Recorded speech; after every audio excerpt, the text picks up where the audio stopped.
Good evening, viewers. Welcome to our 207th broadcast here tonight in the Issues Room. First, we'd like to apologize. We were not able to broadcast last Friday.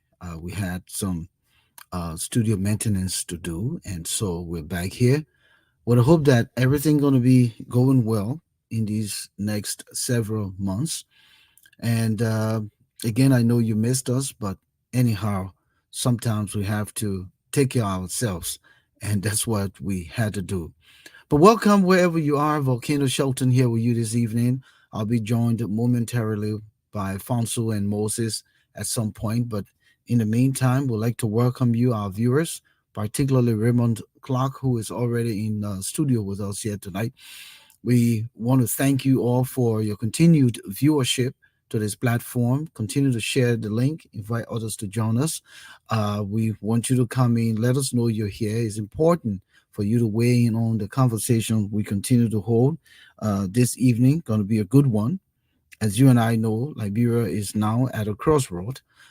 President-elect Joseph Boakai is expected to take the helm of leadership in 2022, rather January 22nd, 2024. And interestingly, over the years, he's promised fervently that he will be uh, establishing the World Quran Code in Liberia. He said he's not going to allow this to leave hanging in the balance. It's been overdue. And he made that promise right here on this platform when he was interviewed some time ago. And we have evidence of that.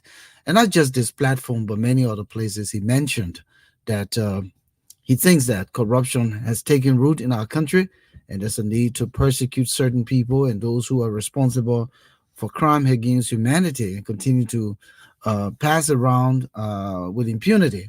There is a need to bring them to book. Lately, the person who has been vocal and becoming vocal again and bragging is the general who is now Senator Prince Y. Johnson, because there are too many Prince Johnson now in Liberia, but we want to be specific. General Prince Yellow Johnson, and he is the sitting senator right now of Nima County. Just the other day, he was talking about, what this Manisky Act means, and it has no bearing. Uh, it doesn't hold. Nobody should be afraid. Nothing will happen. He doesn't care. He ain't got to come to America and blah, blah, blah, blah, blah. Well, again, he can talk all he wants. It only needs to be a button that pushed. Once that button is pushed, it's over, Prince. We've seen it for Saddam Hussein. We've seen it for Muammar Gaddafi. We've seen it for many world leaders even more powerful than you. It only matters of pushing the button.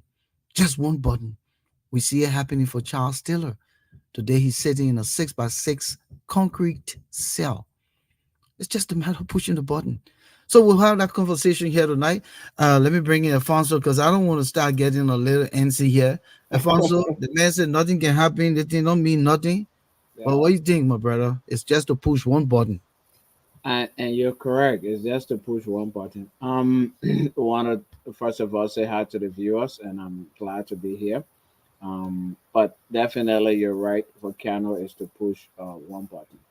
But the thing that a lot of Liberians probably need to understand is that when the Magnitsky Act is meant as the U.S. government's foreign policy approach to combating crimes, human rights abuses, economic crimes, etc.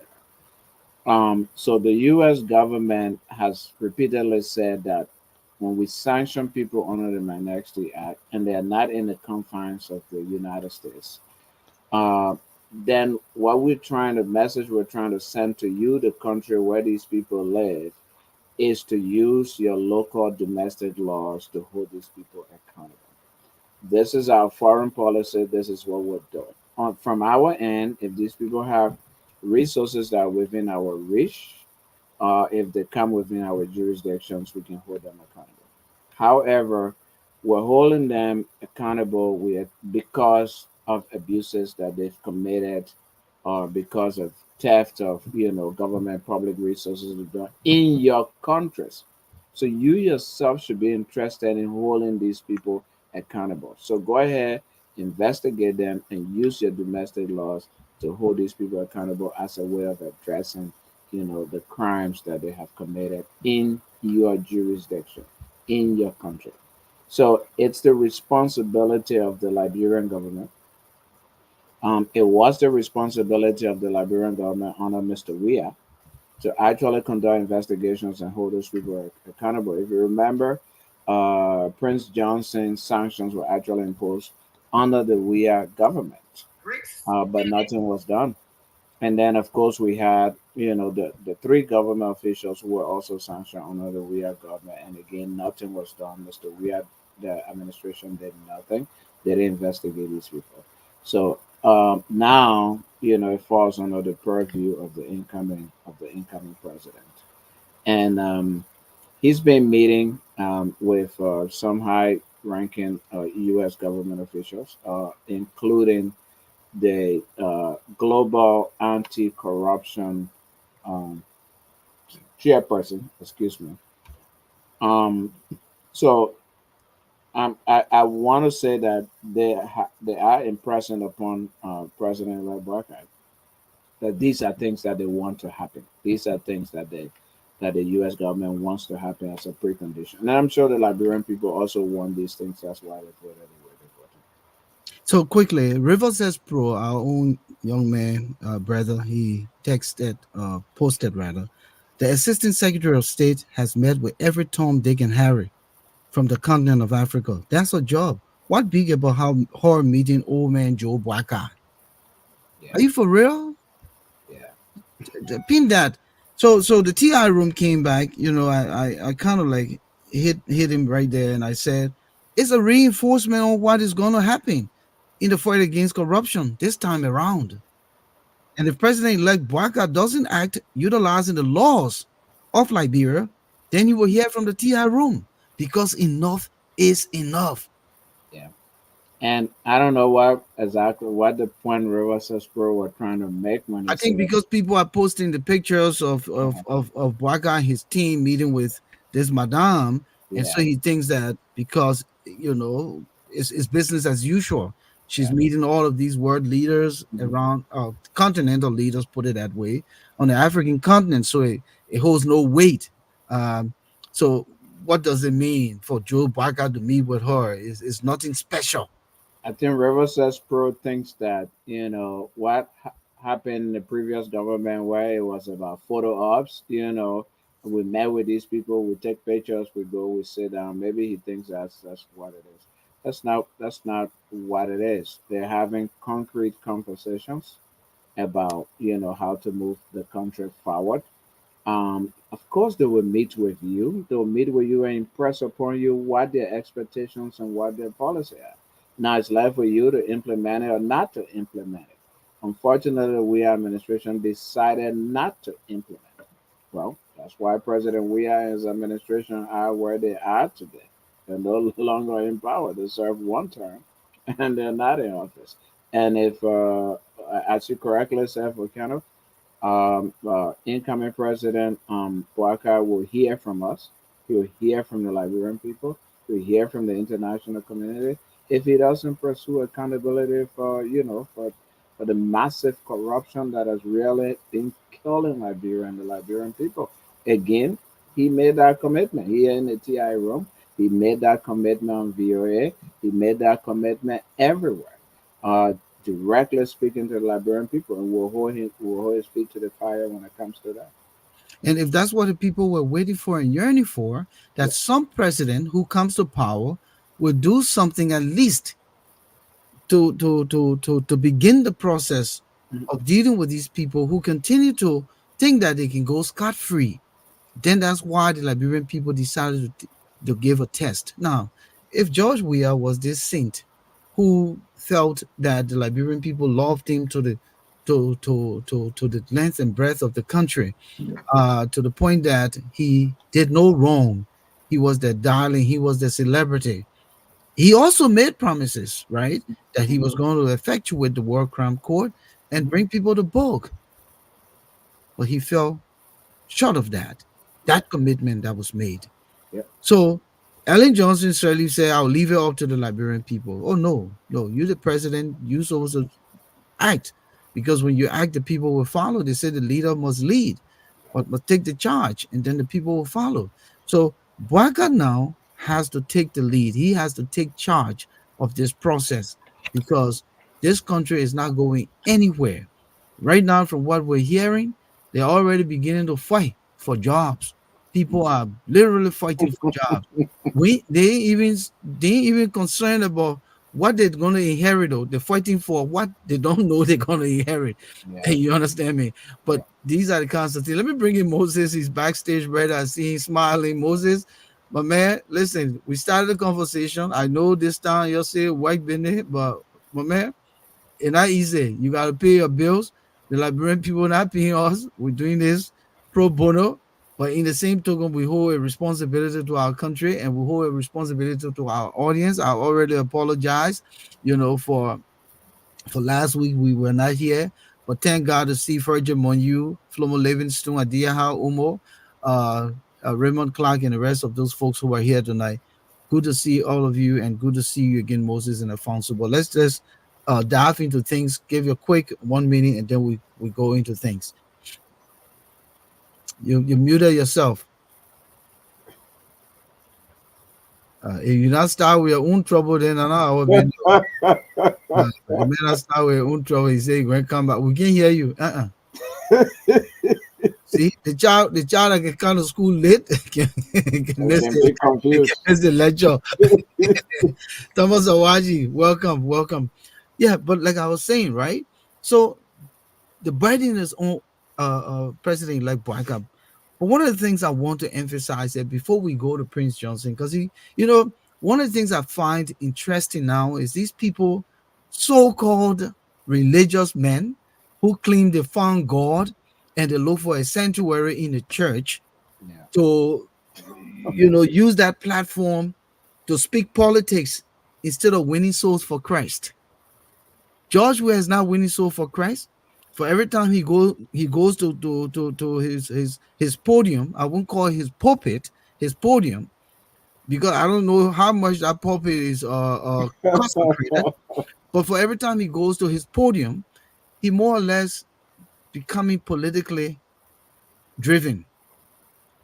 He's not winning souls for Christ. The purpose of the church is to win souls. Prince Johnson, on the other hand, is not winning souls for Christ. He's talking about sanction will not do anything. The people just got be more. They that said the corruption is everywhere. Wherever people are, there will be corruption. So that means when we go to heaven, we won't carry corruption there because we people now. We go with that. You understand what I'm saying? But Yeah. the point I'm making here is that why President-elect Boakai, Alphonso, the onus is on him to take the lead. His lieutenants must see it. So his formation of this government, he must be careful. This old man need to be meticulously careful as to who he gonna put in critical positions. People from the old order, we're not seeing sideline, but we're saying let there be a new mandate. Let it be a new expectation. Let it be it the Boakai way, the non-corrupt way. And the mistake you make, you're out. We bring you the book, we disgrace you, and you go sit down on your farm or wherever you want to sit. The lieutenants around him will make the difference. It's not him. He can only give the mandate. Implementation will be the driver, to effectuate the change that the Liberian people have longed for over the last 40 some more years since 1980. Because we said we want to change for 133 years, we got that change that plummeted us, our country, back into the abyss of corruption, of nepotism, of tribalism, of impunity, of the lack of rule of law. systems break down. There's nothing you can talk about that hasn't happened to the country in a negative way, putting us to where we are today. What do you think about Boakai selecting the right lieutenants? Because my man, I want to see some of those old men from Ellen government who were there the other day pushing the agenda and not doing anything, but then they the same one where Boakai coming from. He can be president here. But now they not see the corridor. I hear the people fighting, Hmm. fighting for job. Hmm. Hmm. That is a fact. Everybody's fighting for job, and they have a right to fight. Let them all go and fight for jobs and ask for it. But as you correctly said, Volcano, um, it falls on President-elect Ambassador Joseph Boakai to pick the right people. Again, the Liberian people are watching, and the people he picks and appoints into a government will signal to the Liberian people whether he's serious about fighting corruption, whether he's serious about promoting development in the areas of agriculture, road construction, education, healthcare, etc. As you said, there's nothing wrong with bringing in old hands. Those old hands probably have experience, but those old hands must be clean hands. They must be clean hands. That is the primary requirement, and that's what we are looking for of him. If somebody worked in the WEA government and they were not corrupt and they were clean and they're experienced and they're qualified, Absolutely. Bring them on board. by all means. If somebody worked in the Ellen Sirleaf government and they meet all of the requirements like the Liberian people are looking for, definitely bring them on board, and et cetera, et cetera, et cetera. However, you cannot recycle the same old corrupt politicians, failed manipulating politicians who have been undermining Liberia and the welfare of the Liberian people and put them in key strategic positions. When you do that, you're bound to fail and you're bound to experience the wrath, to get the wrath of the Liberian people. Because I'll go back to this. WEA was popular, but WEA did not win the election in 2017 so much because it was popular. We have won the election in 2017 because the Liberian people wanted change and they voted for change. They were upset with the Sirleaf administration. They were not seeing results. Their lives were not being impacted. So they voted Sirleaf out, and the alternative at the time was George Weah. They decided also, I mean, not the voted Sirleaf out, they voted up out. And the alternative was George Weah because Ambassador Boakai was vice president in the Up administration and they wanted Up out of the way. Weah wasn't elected because of his popularity. Weah was popular in 2005 when he ran and Ellen Sirleaf beat him. But because the Liberian people have been looking for good leadership, they voted Ellen Sirleaf thinking she would do for them what they wanted. At the end of her 12 years, they felt they had not felt the impact and the change that they wanted. And so they felt the Unity Party government, so they voted for George Weah. At the end of 6 years, they didn't give George Weah 2 terms. At the end of 6 years, 1 term, when they felt that they were not, they voted him out. Liberian people are getting very conscious. Liberian people are getting very impatient with corrupt and incompetent leaders, and they'll vote them out immediately when the Liberian people feel that they are not carrying their mandate. And Let's oh, yeah, okay. I wanted to even add this in the equation. yeah, Had we even done a little bit of reshuffling yeah, over those 12 years, I mean, or 6 years, mm, with the intent to appease the Liberian people and say, yes, I hear your cry. But the man guy help people yep, corrupting the country, yeah, getting rich overnight, to the fact that it takes a foreign government to sanction some of your stalwarts, and yet you do nothing about it. yeah, It's like you're telling the people, you ain't mean a darn thing to me, yeah, and we're going to run the show the we are way because I'm the best president since 1847. Today now, He's speaking words of wisdom. Yeah. He's acting like he's innocent. Yeah. He's acting like he doesn't know. And he's even prepping for 2029. He shouldn't even say the word 2029. As I said, because the playing field going to be so wide, he doesn't have the stamina. He wouldn't have the stamina. It's no soccer field, it's the political field. And Absolutely. he did not groom himself well.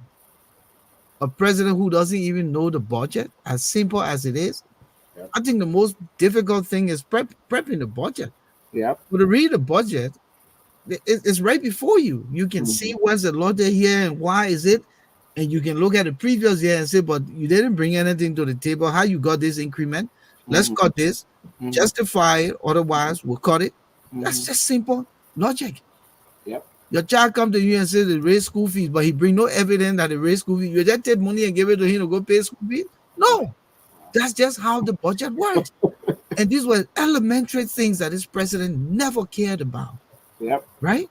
That is Yep. what his bags packed. But Mm-hmm. we're coming back to Omen Boakai.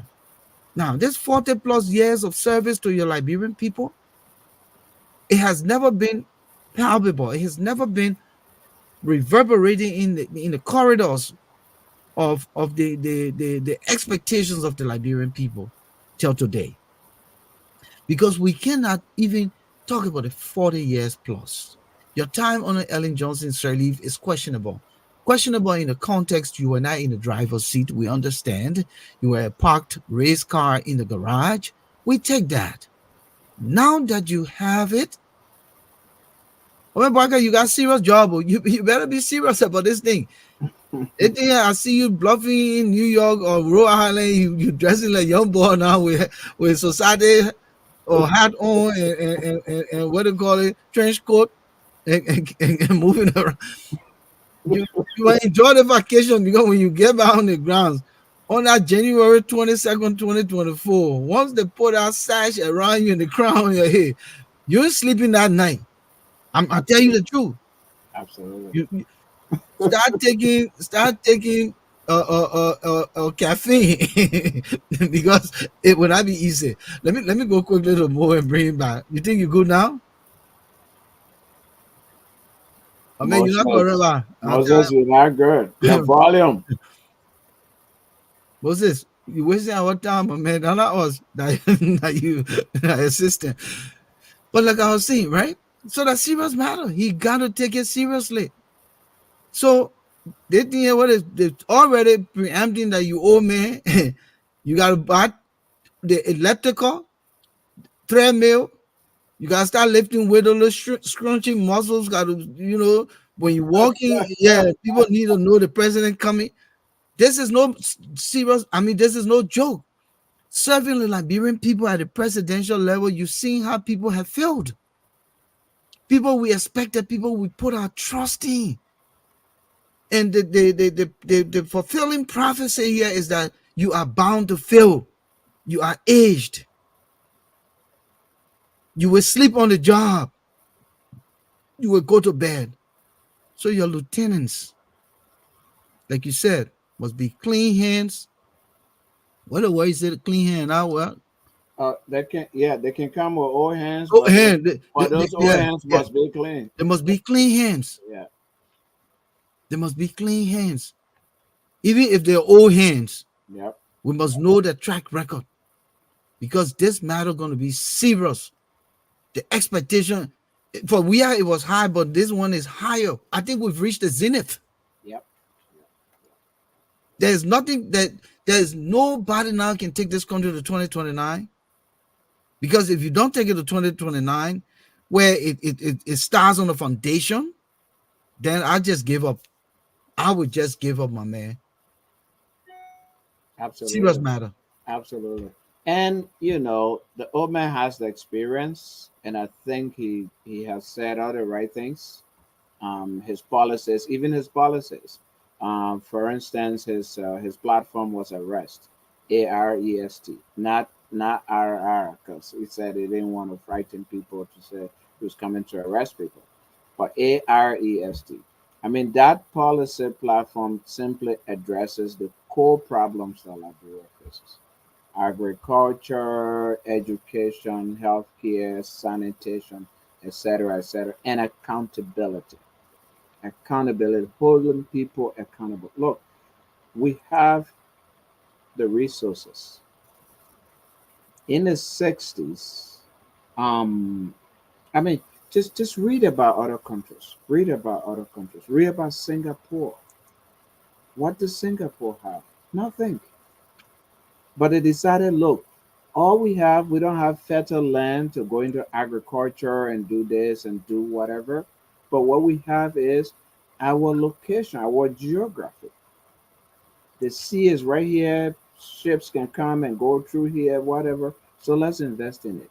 But the way we do is we have to tackle corruption. When the side of corruption was so high, they tackle corruption in Singapore and they built a modern country. Liberia GDP was higher than Singapore's.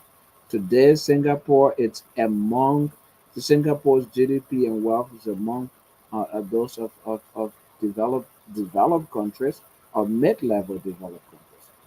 It is possible. Again, we have to identify where we want to put our resources. And what has kept us down all this time is two things, Volcano. Is the lack of the ability or the political will to prioritize, to identify where we want to put the resources, and two, to make sure that resources actually go there. When people get elected, the thing is a time to eat, it's a time to steal money, it's a time to bluff and build wealth. They don't even care that it's supposed to serve the people. They don't do anything to even expand the economic pie, to create jobs, to improve education and healthcare. Nothing. All they do is to steal money, put it overseas, build big houses for themselves, enjoy, drink the finest wines in the world, and wear the best clothes and shoes. But there's one thing here. Woman Joseph Boakai has worked for 40 years in public service. He has seen all of this. And he has promised the Liberian people that all of that is vanity and he's not going to do it. And looking at his life right now, I can say he has lived that. He lives in his house, a small house he built in the 1970s. I mean, this man was a head of LPMC. He could have become a millionaire. He was a Those were the LPRC. days, man, when we had the Yeah, yeah, agriculture yeah. sector booming. Exactly. As kids, I used to see LPMC people with motorbikes and stuff coming in the villages and towns to buy produce and stuff like that. He could have become a wealthy man at that time. He worked at LPRC as managing director. Yeah, we have Edwin Snowden, who just spent a few months through LPRC at multi-millionaires The today. male driver. Okay. Edwin Snow, who was a driver, just got an opportunity to pass through RRC. He's a multi-millionaire today. So this old man could have become. He had the opportunities to become. Then he was vice president for 12 years. He had the opportunities to become. He did not. That is a reflection, a demonstration to me that he will be a good steward of the resources of the country, and that's what we need. And you said it before. The president cannot and does not have to do everything. The president simply has to set the agenda and then ensure that the agenda is implemented. That's what the president has to do. The president doesn't really know the nitty gritties of what going on in the Ministry of Education, but the president must be engaged. And that's one of the places where President we have failed. He was never fully engaged. As you said, he didn't even I read in the newspaper today, he didn't even know how Liberia voted Mhm. Yeah, as a yeah. regards as For a the regards for the ceasefire yeah, in Gaza. yeah. And he said, "Oh, I think that one person that just one person did it. You're president, brother. You're president of the country. Where are you?" Somebody said, the country was on autopilot. Yes, indeed, it was on autopilot on a Joshua, and that can be corrected, and it's not difficult to correct it.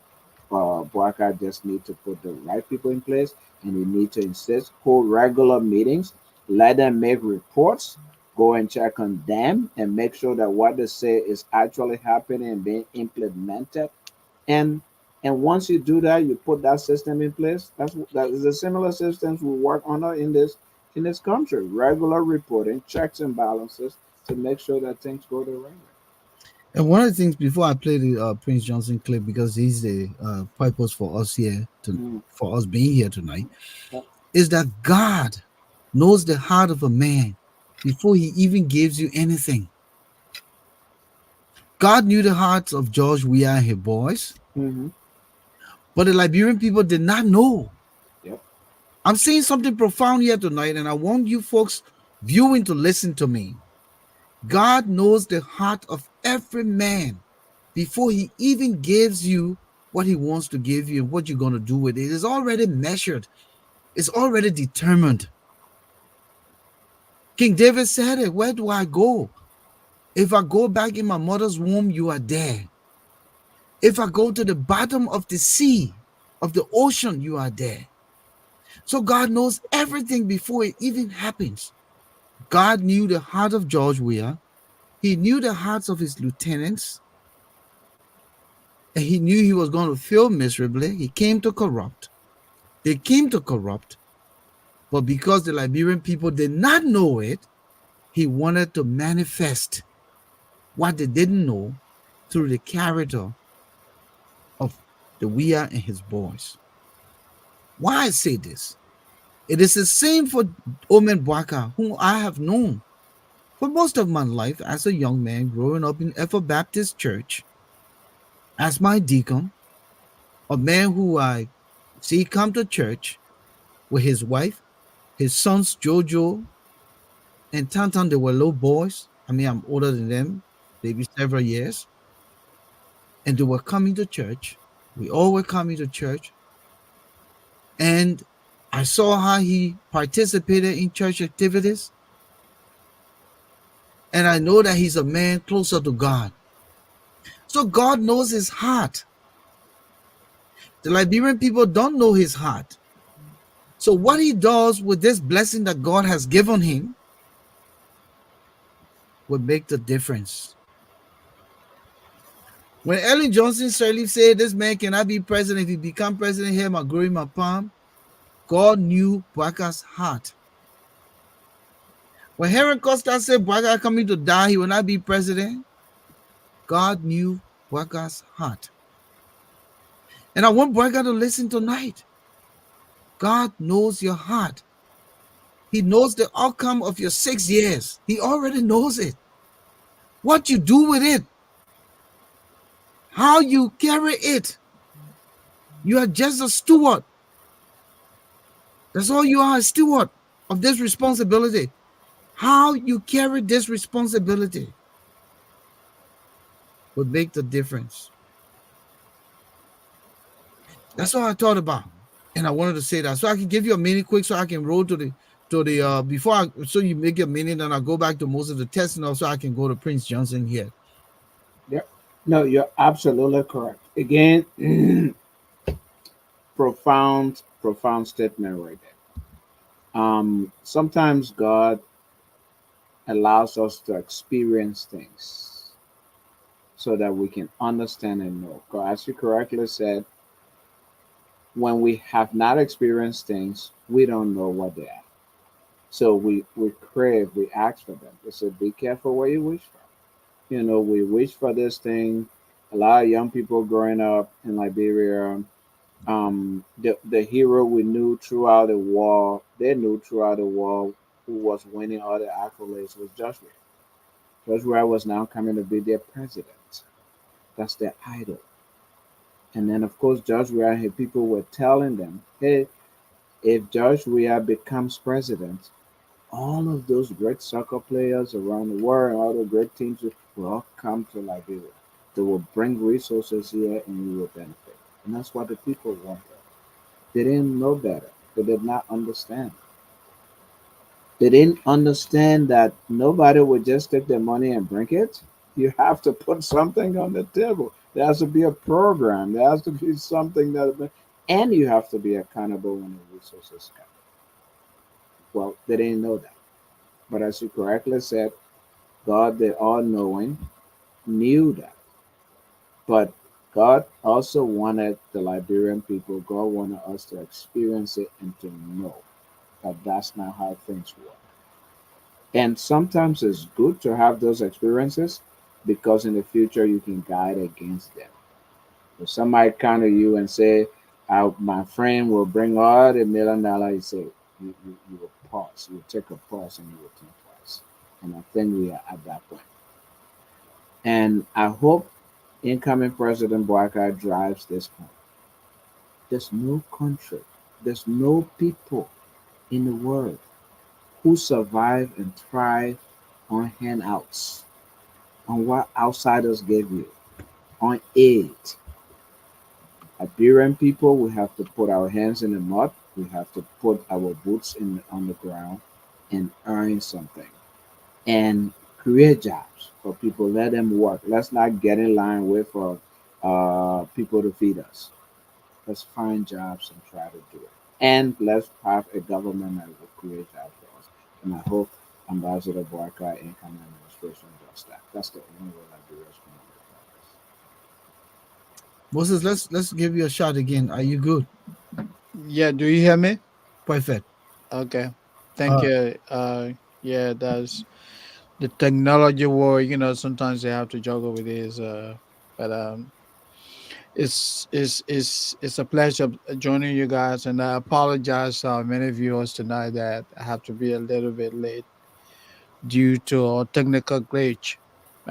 Very important discussion, you guys are having, and I'm happy to join you as we discuss some of these salient issues that are upholding into this Liberia.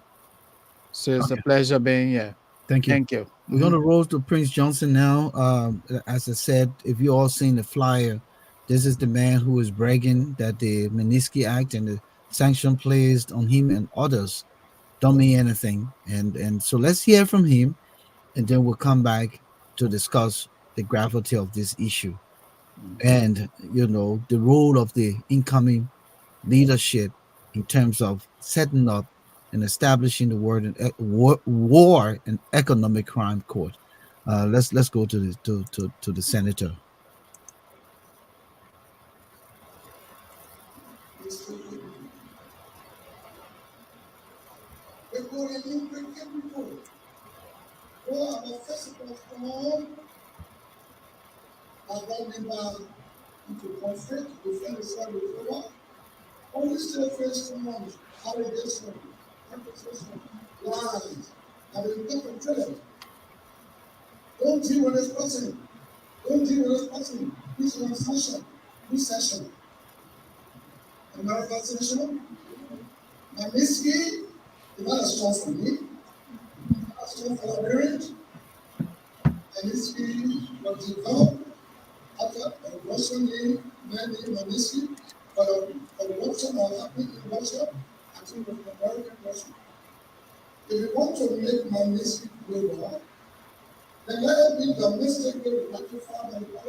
That's how you set the lead. You should have no fear.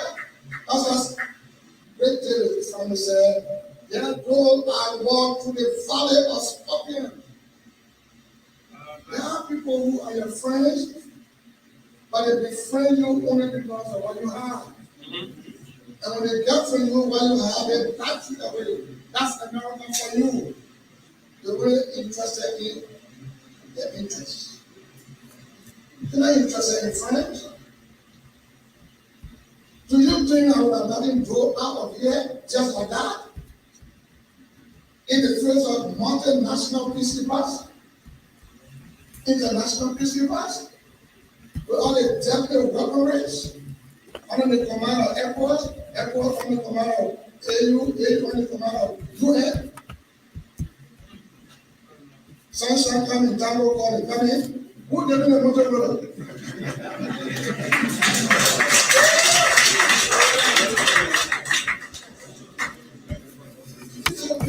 That is a principle.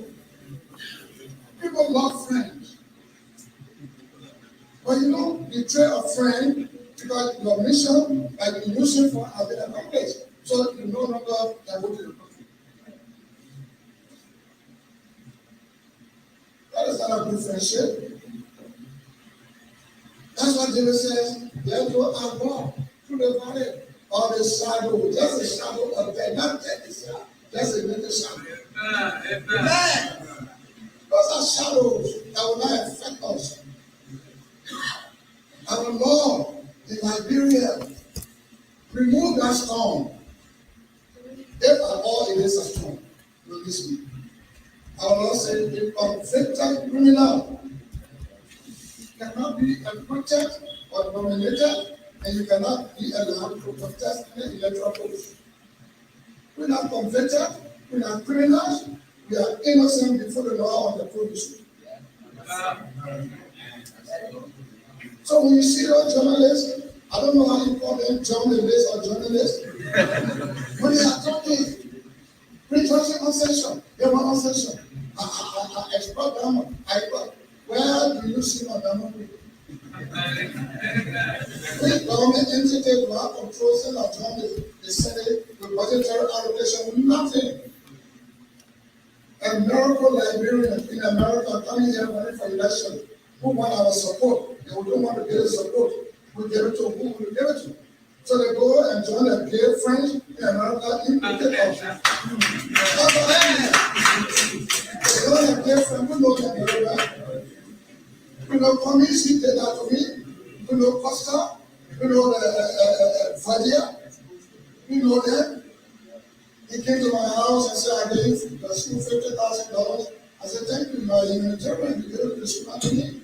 I need your support. No, you said you support gay rights. As a minister of the gospel of Jesus, I cannot support you, my friend. And when he left, they did what they did to me.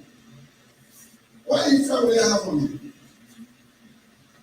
71 years old man, serving Jesus in my own country. Amen. Why do I go to America to go push that one?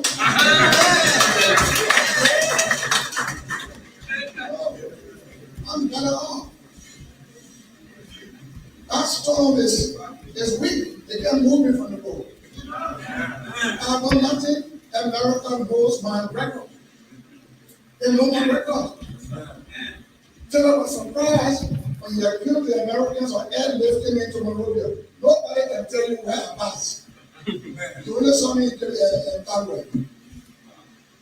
Nobody. I'm a talking me. I'm passing the bush using contacts.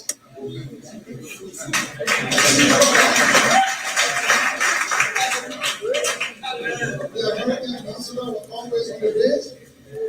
Captain's man, Ross Martin or UNICEF UNDP were always on the base. We collected children, orphan children from the streets. We organized them into a well-organized offenders center under the umbrella of the UNICEF. When I was leaving the country, I tell about 600 orphan children there. Had great brain. They were dividing the brain in the streets, dividing food. They don't know about that. If people don't talk good about what people do good, they always go to negative.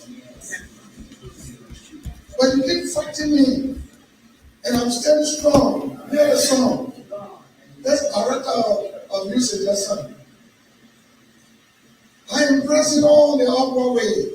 You hurt I'm gaining every day while you continue to go down. As you talk about the men of God, you go down. What trying to bring it here? Who cares what I want them to be? The greatest thing that ever happened to me, and the days were coming. If I ever had a chance to speak to him, I would say, thank you for using me as a vessel to free Nimba and Liberian people from the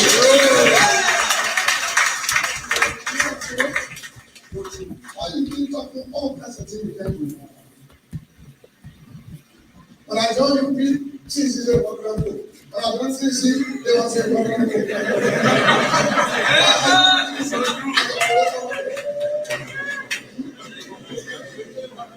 walking through the storm. Have you prayed in storm? Have you prayed? Or are you one of those who complain? The disciples were on board a boat. And they were going on the other side. Unexpectedly, the storm struck them. They woke Jesus up, who was sleeping on the cushion. Lord, I think we stop there. We stop there because we capture everything. Now he's going into this sermon. Okay. But I was jotting down some key important things. He calls himself a man of God.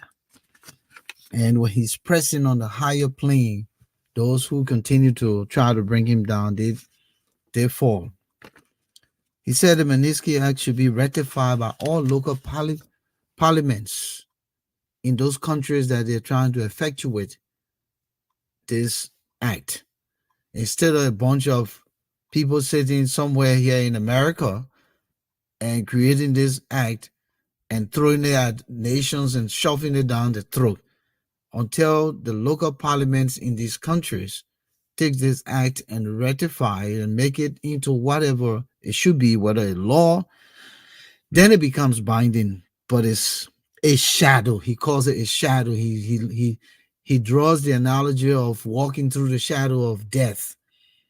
Not just death, but the shadow. So Magnitsky Act is a shadow. It doesn't hold anything. He also says he's innocent until proven guilty. Because there are laws in Liberia that say if you're convicted, then you can't run for public office, you can't be appointed, you can't da. But if never been convicted, and so he has the right to be a public servant through the Senate and whatever. He also talked about America not being honest as a nation. They only befriend you when they want something. Is about their interest. How did he get a walkie-talkie to say sunshine calling tango or tango calling sunshine? There is a relationship there. There is a correlation there. He was being used. He was the conduit through which America's interest was critical at the time. How did he get to Caldwell Base? How did he get to Monrovia? Who knew it? I guess he thought, people would think that he was airlifted, but he tried to change the topic and say he used cutlass to brush his way through the bushes to come to Monrovia. One important thing he talked about is that when he stands before his master, he would tell God, thank you for using me as the conduit to free Nimba County and the people of Liberia, because President Doe declared that there would be no more Nimba County. You and I heard those words. We wouldn't forget in 1990 when he called the older people, the people in Nimba, to say, hey, if you don't talk to your children when we come up there, there'll be no more Nimba County. So, gentlemen, these were key things I took away from this. I'll let you throw light, and then we'll go into the conversation, drawing the attention to the sanction, the war crimes court, and what the expectation of this new government. Ellen Johnson certainly failed for 12 years because why? She was named in that document. George Weah, on the other hand, came only to get rich and He wanted to play the cards well. This old man, there's nowhere his name is in the document. He was on the show, Moses, you remembered. He committed that he would implement the War and Economic Crimes Court. And I want to see if that happens. What will Prince Johnson do? Because Boakai's loyalty is not to Prince Johnson. His loyalty is to the Liberian people, irrespective of the conglomeration or the relationship with one of his partisans becoming vice standard bearer to the old man. Doesn't mean that he has loyalty to Prince Johnson. We talked before you got in. It's just a matter of pushing that button. That button. If that red button is pushed, Prince Johnson will be no more. Let's start with you, Moses, since you came in late. Sorry, I muted you guys because I was hearing feedback. Let me unmute. Okay. Go ahead. Go ahead. Now you hear me now, right? You're good. Okay. So thank you, Volcano, for you know um for the critical look at the statement delivered by, or the sermon, I shouldn't say A statement, statement, my man. A statement, but my rather, man man. is My man. Not sound. the man was preaching, my man. So the man sermon, All right. for dissecting there and pointing out some of those key, comments that he made. I would say let's go segment by segment. Let's begin with the sanction, the Magnitsky sanction, the U.S. Treasury Department sanction. The purpose of the sanction is to ensure that people who benefit, countries that benefit, Americans that do business abroad, don't engage in any shady deals. That's one of the reasons why that law was created. So, for example, if you are a U.S. citizen for Canada, you go to do business in Liberia and you begin to bribe public officials in Liberia as a means of moving things forward for you to start your business, you run the risk of being prosecuted by Americans. And what the United States has also done in recent years is that countries that receive foreign aid, especially from the United States, the sanction was put in place that as beneficiary, they want whatever that you receive from the taxpayers of America, that money is used for the intended purpose. So the United States, on an annual basis, monitors. It monitors your performance in the area of rule of law, in the area of corruption, and so many areas are being monitored. So if it comes to the attention of the United States that funds being, donated to your country for the good of the people, and that money is being used for the wrong reason, and you are also in violation of human rights and other things, then of course you run the risk as a country or as a public official, you run the risk of your name being added to the list of sanctioned individuals. I think of Senator Johnson, um, the pronouncement he made, and let's also be human here. Sometimes when people are faced with situation, they will say things to please themselves. To say that the sanction is meaningless, why can't he get on the plane and come to America? If he knows that this sanction is meaningless, let him go to any airline tomorrow, purchase a ticket, and say he coming to the United But States. man, first got to get a visa now, man.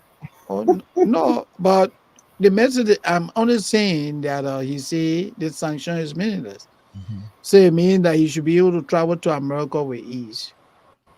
I think as a senator, especially from Nimba, and having the vice president coming from Nimba, to have a sitting senator making those kind of statements that tend to embolden Samuel Tuer, Natana McGill, and the others would literally rob Liberia of millions of dollars. I think that statement is very unfortunate. Such statement should not be coming from Senator Johnson. We're having to work very hard in showing that the Unity Party, succeeded in winning the presidency. The statement undermines what the government has committed to doing. You should take that back. The man should play it low. You Just play should it low. play your law, and Senator Johnson, no amount of public pronouncement that you will make the sanction to go away. If you think the sanction is meaningless, go and ask Samuel Tuer. You saw the man weeping. If you think the sanction is meaningless, go and ask Natana, what is God's name? Nugwe from Maagibi. His entire family has been deported. But I think Prince Flomo Livingston is right. Prince Johnson has no property in America. He ain't got nothing here. So now why he making Beamer? Why he did 12 crime, 12 ball houses here? Nobody ain't got property here. Yeah. That is why they thinking So that. let the senator go and ask Nugwe, say, oh, but man, where are your children? And then you will get to know whether the sanction imposed on them or the sanctions are meaningless or not. It's just unfortunate that Senator Johnson will say something like that.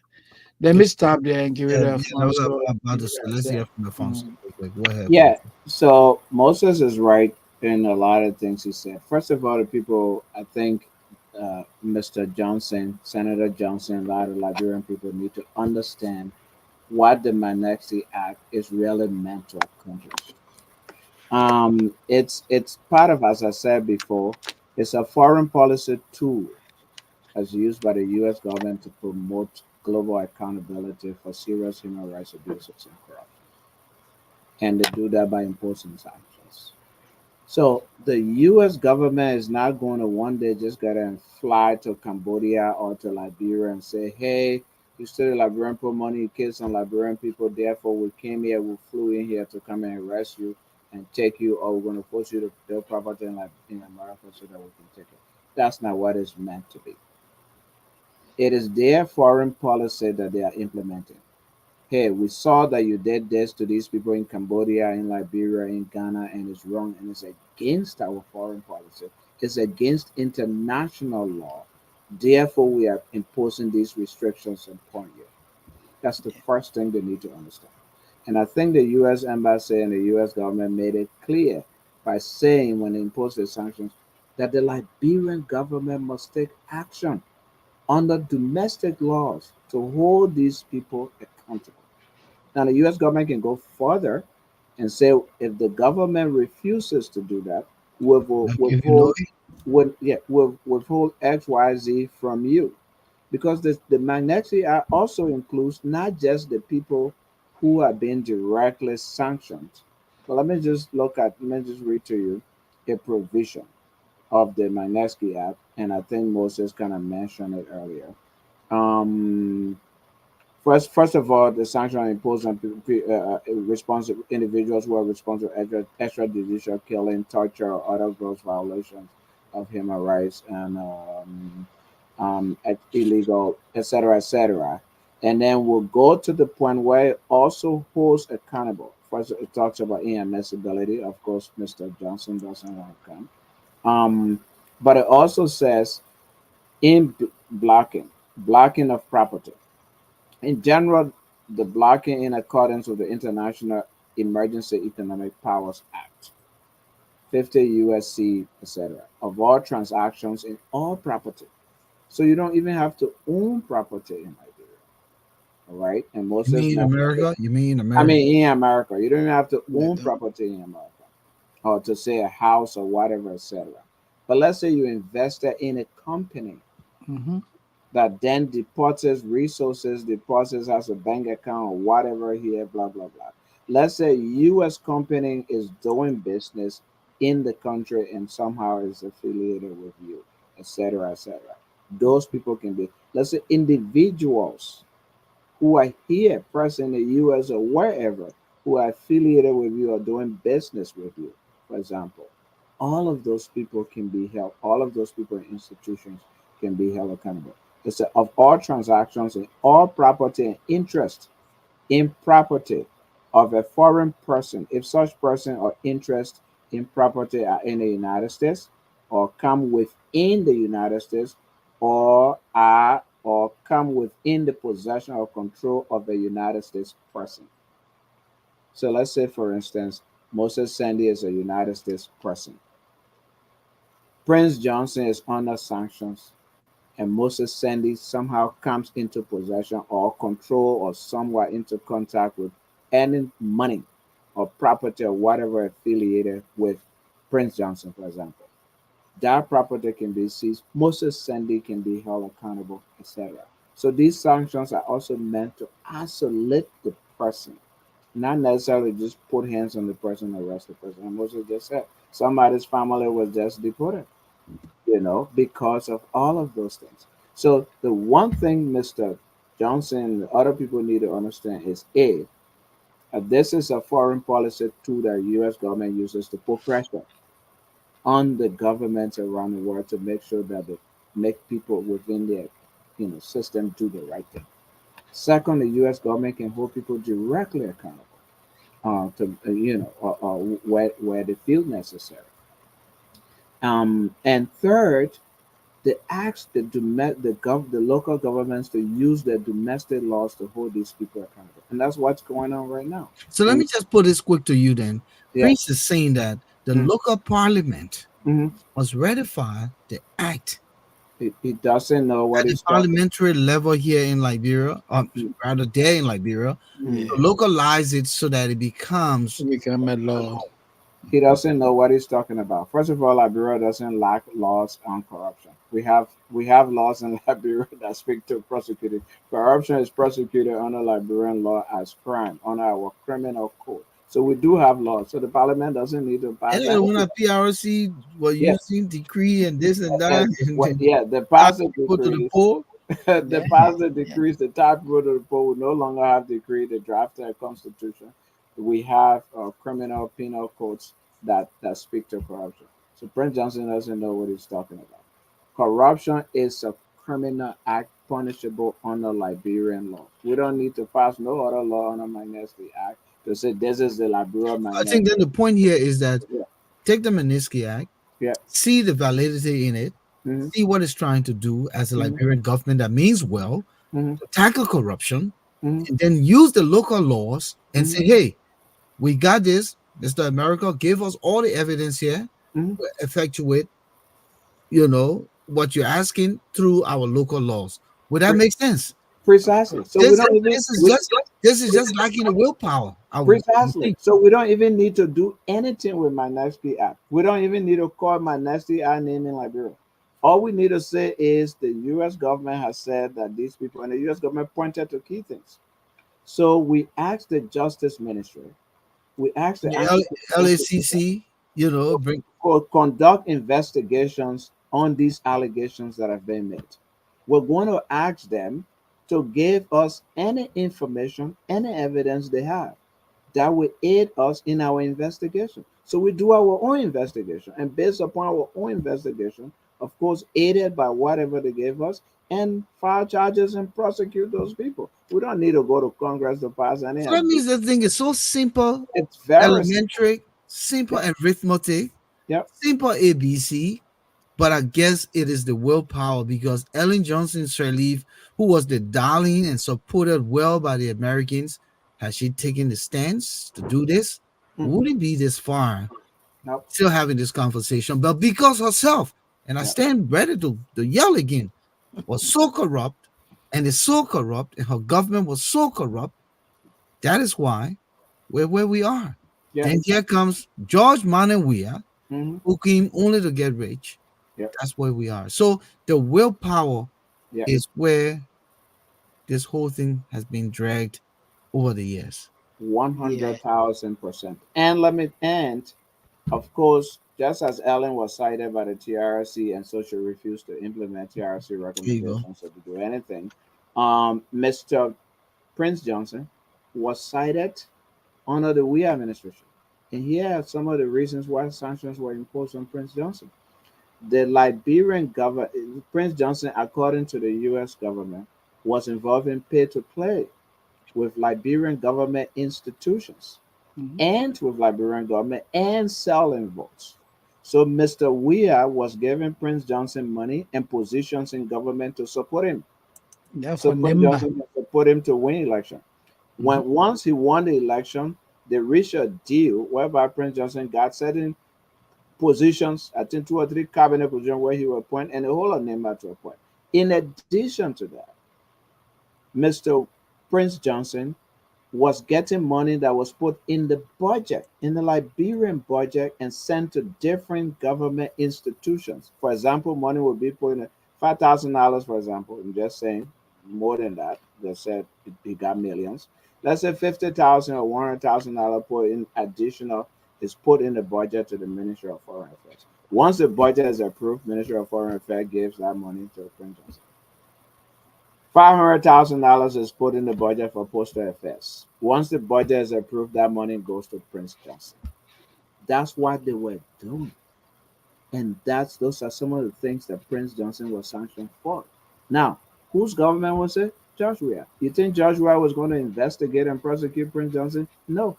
So exactly what you said, Volcano, and what you said, Moses, the willpower. The willpower was lacking because when the evidence comes up, when you investigate and go to trial, and the evidence comes up, it will link these people. So they therefore didn't want to investigate and to prosecute. Same thing with the 3 other government officials who were sanctioned under President Weah, setting up bogus companies, going around the PPCP procurement process and concession process, to send a bogus company, collecting $250 for every container that enter Monrovia through that bogus company, etc. If we conduct an investigation of Bill 12 and all of those people, Weah's name would have been involved. So Weah did not do that. So once again, is the will, the political will. It's not a lack of laws. It's not a lack of anything. It's just the failure, the refusal of our people to take the action that needs to Thank be. you. Thank you. Listen, Moses, Yeah. Moses. Just pause there. Let me quickly welcome Rivers S Pro because we're at intermission. Thank you for joining us. It's good to see you here, James Davis, Flomo Livingstone, of course, Emmanuel Jackson, Adiaha Umo, all you wonderful people. Tello Dillon, we say thank you for joining us here tonight. Um, Alfred Bleedy, our man Philip Blamo, Raymond Clark, Mohammed Kromar, and the rest of you. Good evening. Welcome to the show here tonight. James Davis, of course, been a while. Hope you doing great. Mine is Sumo. Of course, we have a good one here in memory lane tonight for Monyu and all of you here. But Moses, I want us to quickly shift. And the reason for this shift is that we already know that the Magnitsky Act, or just Mhm. America's attention on corruption, economic and war crime, these are things that draw attention uh, to certain governments, right? How the officials operate at the expense of the downtrodden masses, and the way people struggle when they have resources to benefit them, Mhm. and a few group of people take control and usurp all of the resources and what comes in the country and benefits themselves with it. So to draw some attention, to look at whether a government surprisingly, how these sanctions are coming up now. They give we are the opportunity to score big. They brought it to his attention a year before 2023, right? On Mhm. his boys and say, Yeah, hey, my good. Yeah. do something about it. Maybe it will change the trajectory for your second bid. Do something. Do some reshuffling. These are signals. It's like you in stress and you shoot that little fire that can light up and calling for SOS. They did his SOS for him, but he didn't feed into it. And they're doing it again when there is a boycott coming in. And that's why I want to put this to you. There's a boycott coming in, a new government that coming on a clean slate. But we're telling you now that these are the things that coming from the old government that you're going to inherit. And these are the people who are responsible for these things. We're not coming here to arrest. We're just drawing your attention to Samuel Toure while he crying there saying, how come? He will know when the time comes. We're drawing your attention to Emmanuel Nukwe. We're drawing your attention to Jefferson Koji. Mr. Incoming government, Mr. Incoming president, you need to now put the mechanisms in place, and it's just the willpower to push that one red button. Moses, with everything Liberia has been through, that we continue to go through, do you think that this president-elect, Joseph Yuma Boakai, as part of his 100 days in office, we will see on the horizon the intention, even if it doesn't get established and go into action, but we'll see on the horizon that impunity will be dealt with, and that these folks will have to stand and defend themselves. And even in the government he served previously, and I'm not just saying that we are government, but I'm saying the government he served previously, that the opportunity for Liberians to see something good for once, for all these years, that our people who died, our thousands, hundreds of thousands of people who died, all in the name of freedom, in the name of changing corruption, in the name of look at J. Nicholas Podia stood there, the video from last week, for us for corruption to be eradicated in the country. We gotta get rid of those people that on the pole. Hey Yeah. man, that I think man, you're gonna kill on the pole that will eradicate corruption in a society at the time was 3.5 million. So will the Liberian people see something, Moses, with what's his name? With the President-elect Boakai Boakai. administration. Yeah, because I think that's Um. the main cross now. Yeah. Why Prince Josie making all this noise and carrying on? I said it's just the pressing of the red button, my brother. Take it. Yeah. Look, Volcano. I will want to surmise that the Boakai administration, or the Honorable Joseph Boakai administration, will definitely make the culture of impunity something of the past. The UP came to the political leadership of Liberia under the team rescue. So when you come to rescue, you try to do everything you can to make Save sure lives. to save the lives of the people, right? Yeah. And corruption is one of the cancer that is causing all this problem in Liberia. So there's no way that Mr. Boakai and his people will say they have come to rescue Liberia and they refuse to fight graft. Good If they point. do that, Good point. Good point. I mean, it's just not debatable, because the issue room will ask Mr. Boakai, Mr. Boakai, we hold you many times, we hold your people many times. Did you not say that you will hold people accountable? The media is watching. America is watching. The recent sanctions that you see popping up here and there, Volcano, these are all warning signs. That's what I'm saying. We are his chance. Yes, You know, warning signs told the incoming administration, all the guys who believe that they are in the Unity Party, they are untouchable. These are warning signs. that we are monitoring you. We are looking at you with eagle eyes. This is not going to be business as usual. When you come, you have to conduct yourself appropriately. Other than that, you and Samuel 12 will sit on the same bench. And I'm sure Mr. Boakai, President-elect Joseph Boakai, is not prepared to see his public record go down around 42 years Well, let me of add this quick. Let me impeccable. add this quick, and Alfonso Yes. will follow that same pattern. What happens to Prince Johnson if Boyka decides that he's going to do the economic and war crime court? Prince Johnson as a senator, Alfonso, maybe you can come in. Is your lane with the law? He's a sitting senator. If Boyka decides to say, "Hey, this is it," all of the names that were thrown at us, we're going to try them and we're going to go from there. Is there any immunity for Prince Johnson? Is he safe at any point? I mean, Yeah, you want to chip in quick, then Alfonso can come with his yeah, legal mind.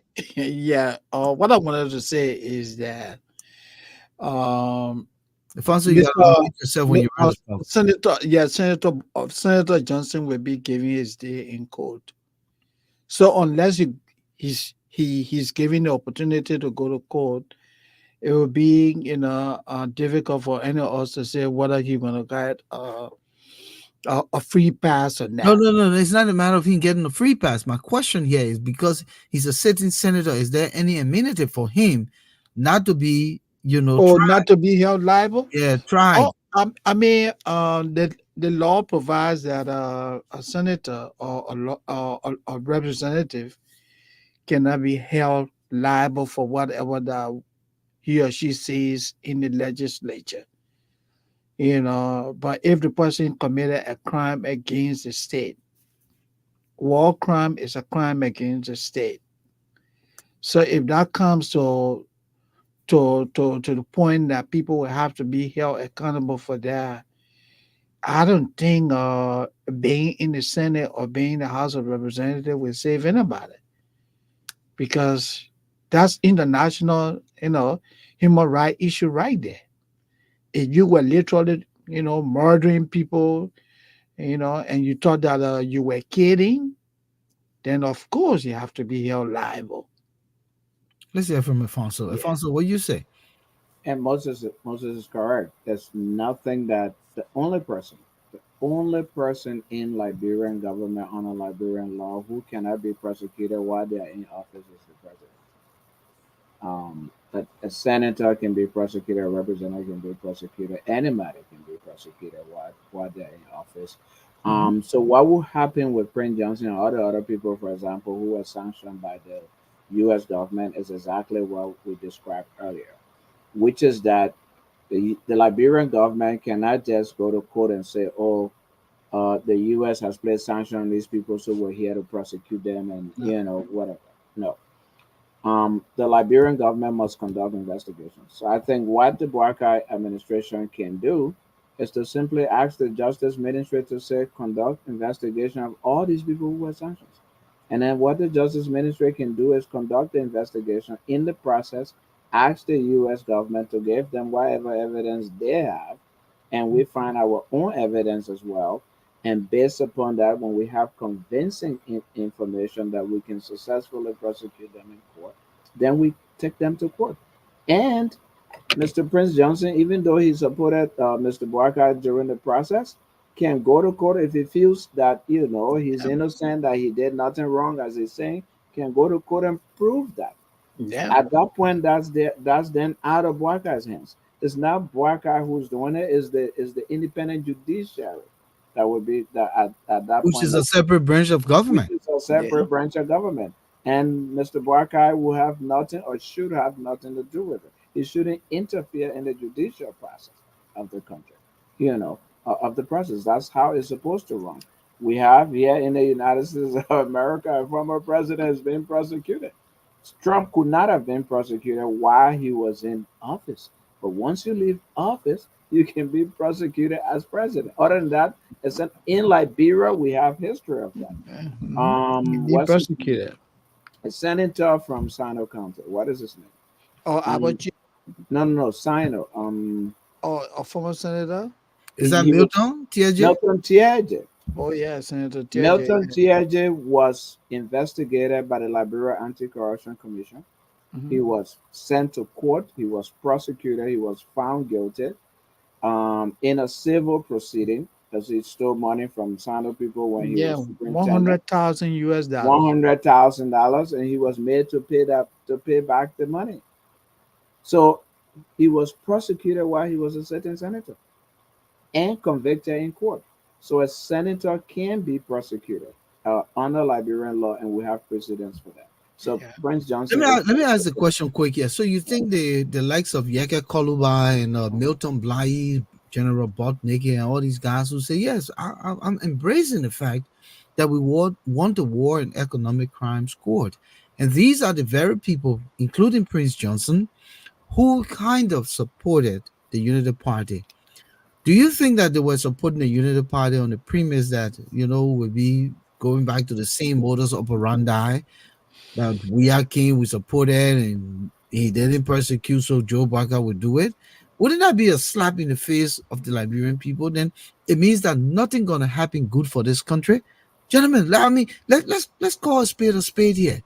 This is the last chance, I would think, because when the reason I'm saying this, when you look at Boykai's character on corruption, we can't find it. And if we can't find it, if this man doesn't have any blemish, this is the only opportunity we have. Mhm. So I think Volcano, let's separate the two. Let's separate war crimes from economic crimes. And the reason I want to do that Yeah, is and I because understand you're right, yeah, because one has yeah, to do with corruption and one has to yeah, do with human yeah. rights, Yeah, abuse and murdering of killing of people. people. Yeah. Yeah, I understand. And, Go ahead. and one of the reasons I want to do that is the Yaka Koluba and the Milton Blaze and stuff that you mentioned. The report, the TRC report, does not say that any and everybody who participated in the war or is alleged to have committed a crime should be prosecuted. The TRC report spell out 150 individuals who bear the greatest responsibility for for human rights abuses. So everybody who fought in the war, 150 individuals were spelled out by the TRC because they bear, according to Thank the you. Thank you for that TRC. clarification. I think it's very important. Thank you. Yeah. So and we also So we have can be sure that Yega Koluba name is on the list, or he's Milton is Black. I've gone through the list. His name is not on the list. Oh, but then Yega can talk anything he want to talk. Okay, Yega, forget it. You free. Go ahead. But that is if we want to go by the TRC recommendation alone, Yeah. because there are also international actors and international partners that say no. War crimes and crimes against humanity are international crimes. You cannot in your own country say our people who violated international crimes should not be brought to book. But that debate is aside and is still going on. But if we were implementing the TRC recommendations on prosecutions, we would just be focusing on 150 people who Hmm. bear the greatest responsibility for war crimes. So Milton Bly and all of those people are not involved. Mind you, we also had a truth and reconciliation process. So people like Bly and other people who went to the TRC and supposedly told the truth, Yeah, and so yeah. asked for forgiveness, Mhm. were not listed for prosecution because they went through the truth and reconciliation process. So they told the truth, etc., etc. So they were not. That's one of the reasons why I believe why they were not listed on the process. So it's this whole thing about TRC prosecutions is not blanket. It's not blanket. It doesn't involve everybody. If we just focus on the recommendations of the TRC. Now, TRC does have other recommendations that have to do with reconciliations, that have to do with going to towns and villages, that have to do with building Reparation, it, yeah, payback. reparation, restoration of villages and towns, building a national monument, etc., etc., etc. So Unfortunately, when we discuss the TRC recommendation, the only thing Liberians talk about is war crime prosecution, war crime prosecution. That's even limited. There are many other recommendations, and when it comes to who should be prosecuted, it's limited to 150 people who they recommended for prosecution. Now, economic crimes, as you all know, people who are stealing money, people who are committing all kinds of economic crimes, ripping the country blind, stole timber during the war, people who were cutting timber, digging gold and diamond and got rich, even now in government, all of that. That's what the economic crimes will focus on, including past government officials. So your Mhm. question earlier was, should we go back? Absolutely. Absolutely. And I even see. even and even if sanction was not placed against these people, Yeah. but we have every reason to investigate their wealth, how Yep. they got rich overnight, like the Uh, Benoni Ure yeah. and the rest of these Definitely. guys who use Definitely. maritime phones to Yep. become rich people, like the Len Eugene number who we haven't heard yet, but Mm-hmm. we go and say, hey, Eugene, man, how you buying house in Dubai? I know you Mm-hmm. being government for this long, but yeah, man, come on now, let's also Yeah, tussle. we got our You money eating from. lobster all over the place. One of the lobster arm you're lifting up is about $250, my man. What's going on? Right? Yeah. Yep. So Yeah. we don't have to wait for Oh, the man. sanction, right? No, no, Remember teaching abso- Eugene Fagon. absolutely not. In fact, that is the reason why we had a law that said before you enter government, declare your asset. And then when you leave, Every you time you declare. Yeah. switch, not even Yeah, just when yeah. you're That leaving. you ain't leaving. Every time you switch from one job to the next, you You gotta must declare your declare. You know asset. what? Let me just put it this way. You do your annual physical. Yeah, exactly. So, Just do so your annual, yeah, just do your annual self yeah, Yeah. asset declaration. Declare. You ain't Yeah. gotta wait for the government. Say my people here, hey, I put it on the newspaper. You can yep, kind of interview me. exactly. Yeah. Yeah, do your And own there's annual. also something like you were saying, the lobster you eat in the house. There's also something a lot that's called lifestyle audit. The Yeah, Of audit course. is Yeah. the Mhm. lifestyle of the person. This person who was just driving one old Datsun yesterday suddenly become minister of finance Yeah. now, and now Driving he's building BMW. houses in Dubai. How did they Mhm. get there? So again, there's all of these things. So you're right. Auditing, we're talking about sanctions, U.S. sanctions. We can even put all the U.S. sanctions aside. We don't even want to do it. We conduct our own investigation. We can do that. And how far back should we go? I think we should go to, for me, left with me, we should go all the way back from Totmo, Tobor, Doe, because there is evidence that a lot of these people stole money that is sitting in other businesses or in foreign accounts, such as in Swiss bank accounts and all of that, etc. And as I said the other day, just a few months ago, the Nigerian government retrieved over $300 million that's a from lot of right change. from Wow. right here, from right here in New Jersey, right here in New Jersey, from Sunny Abacha. Wow. Yeah. So there's a lot of Liberian money that's sitting there in banks, and you mentioned Benani Uri. Yeah, There was an Charlie Kirk. investigation when they were looking for Taylor money. There was an investigation conducted that said that Taylor, the money still was invested in a cell phone company.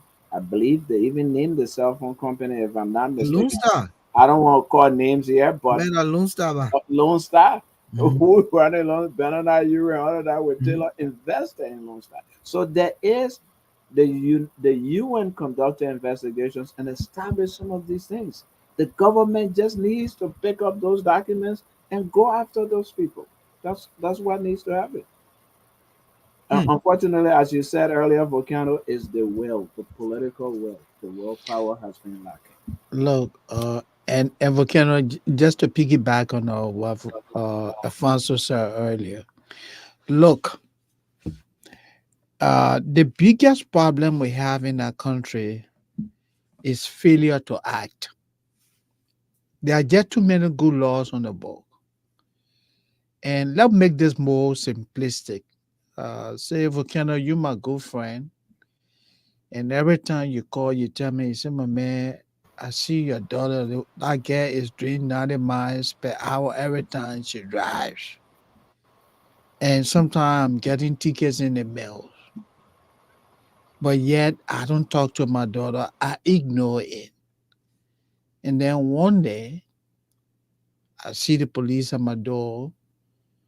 because my daughter has gotten reported that too many violations now. She have to serve time.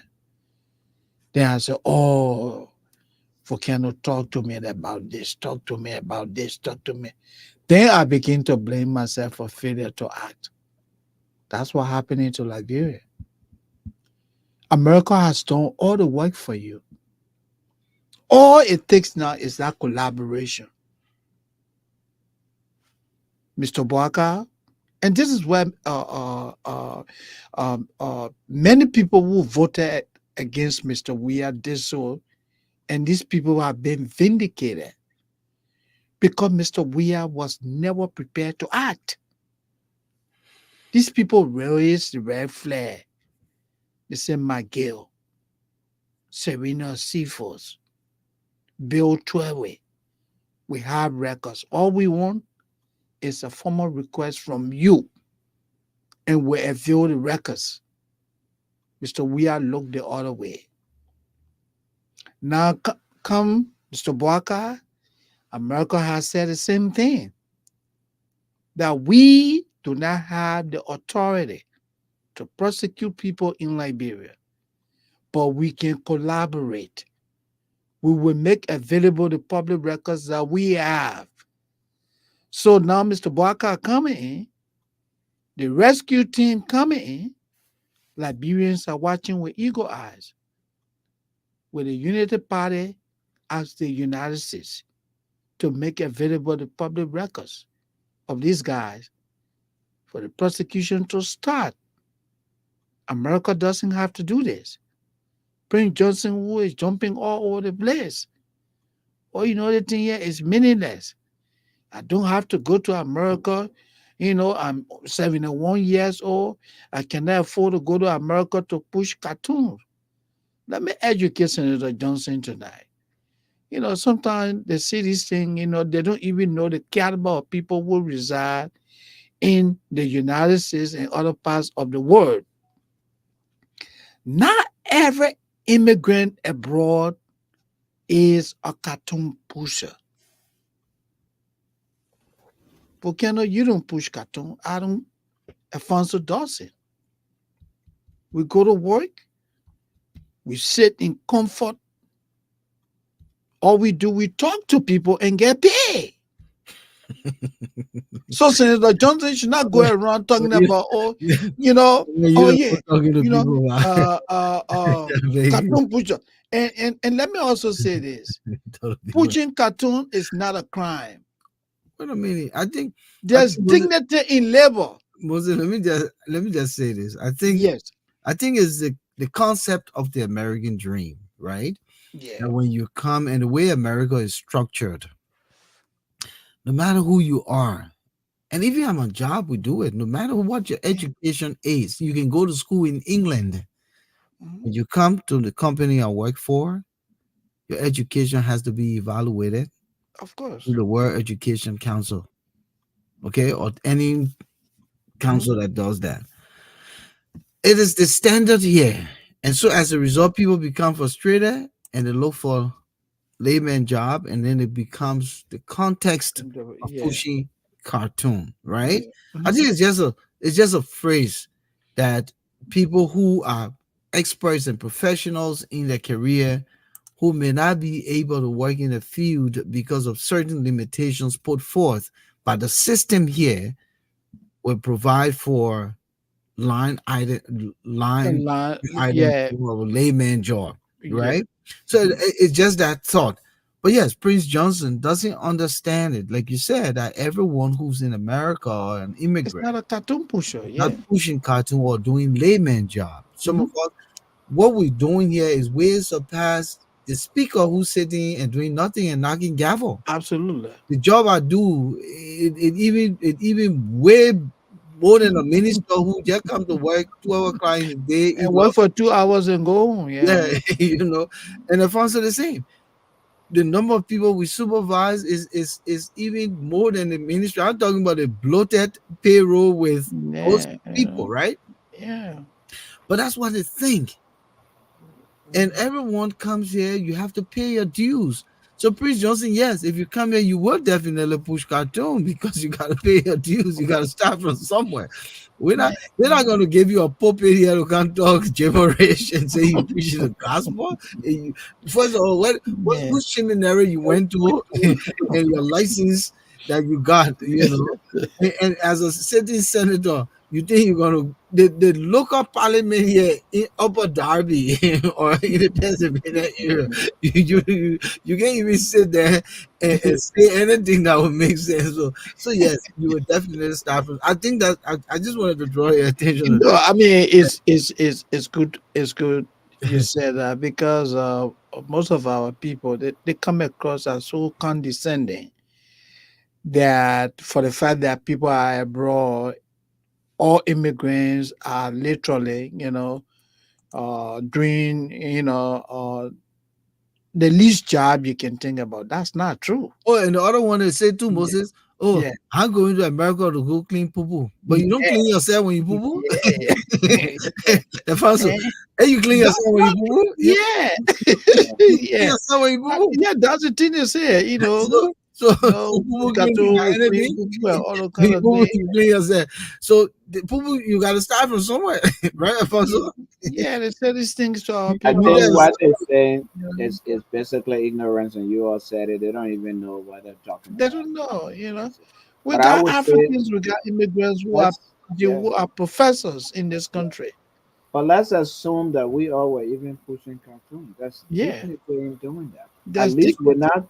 At least we're not stealing the people money.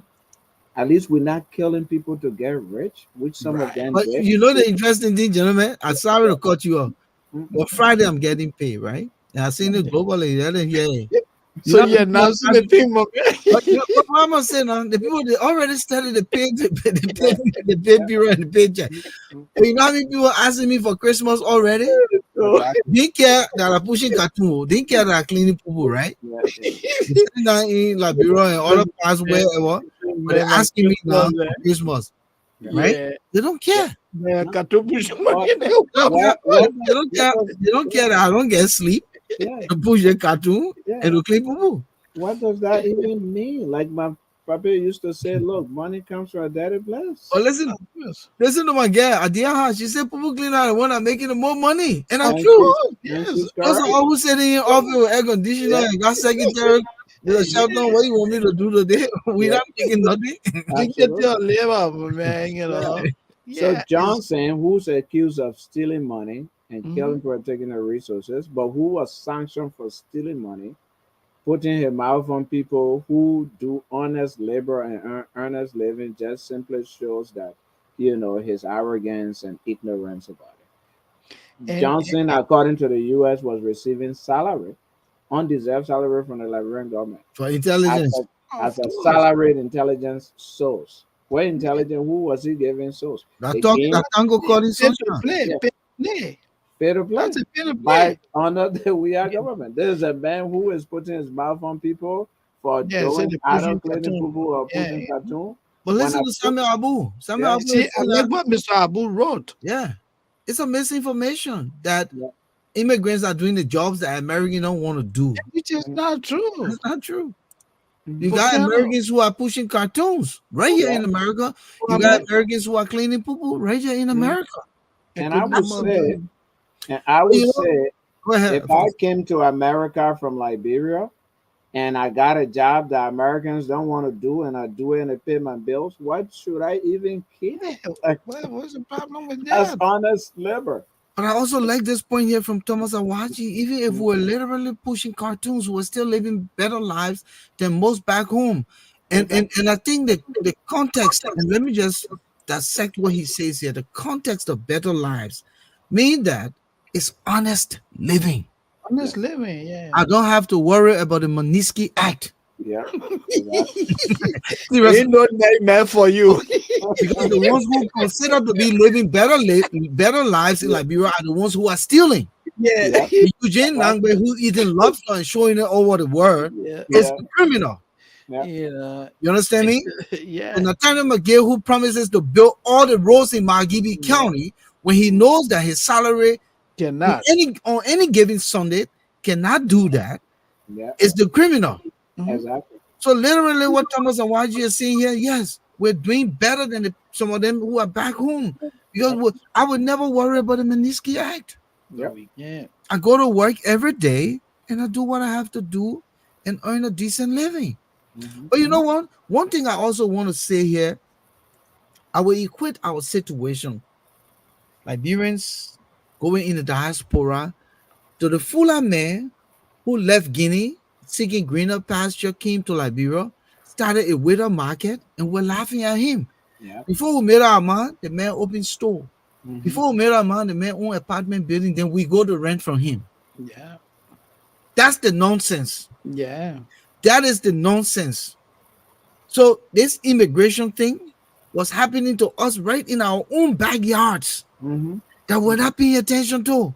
Hmm. The Fula man, the Mandingo man, we're laughing at them. They come into Liberia. They come with nothing, just more money to start a widow market business, running all between cars. When you load the widow market, tend to table market because we got widow market and we Yeah, got and the table table, market. The yeah. widow market is when you're running around with between cars. The table market when you sit on and you remember they used to build I it know where you those can open days, the yeah. bag. You can flip the bag, right? And when the You people flip start it coming, and just set it up, yeah. different All table your market. cigarettes, everything you got, everything lined up right From there. table market, we'll go to Fuller Man shop. From Fuller Man shop, we'll go to Fuller Man store. That's From Fuller Man true. store, we'll go to Fuller Man apartment, Fuller Man businesses. That's what was happening to us in our own country. You understand me? Mm, So it's not a strange phenomenon. no, it's not. It's Yep. not. Yeah. Yeah.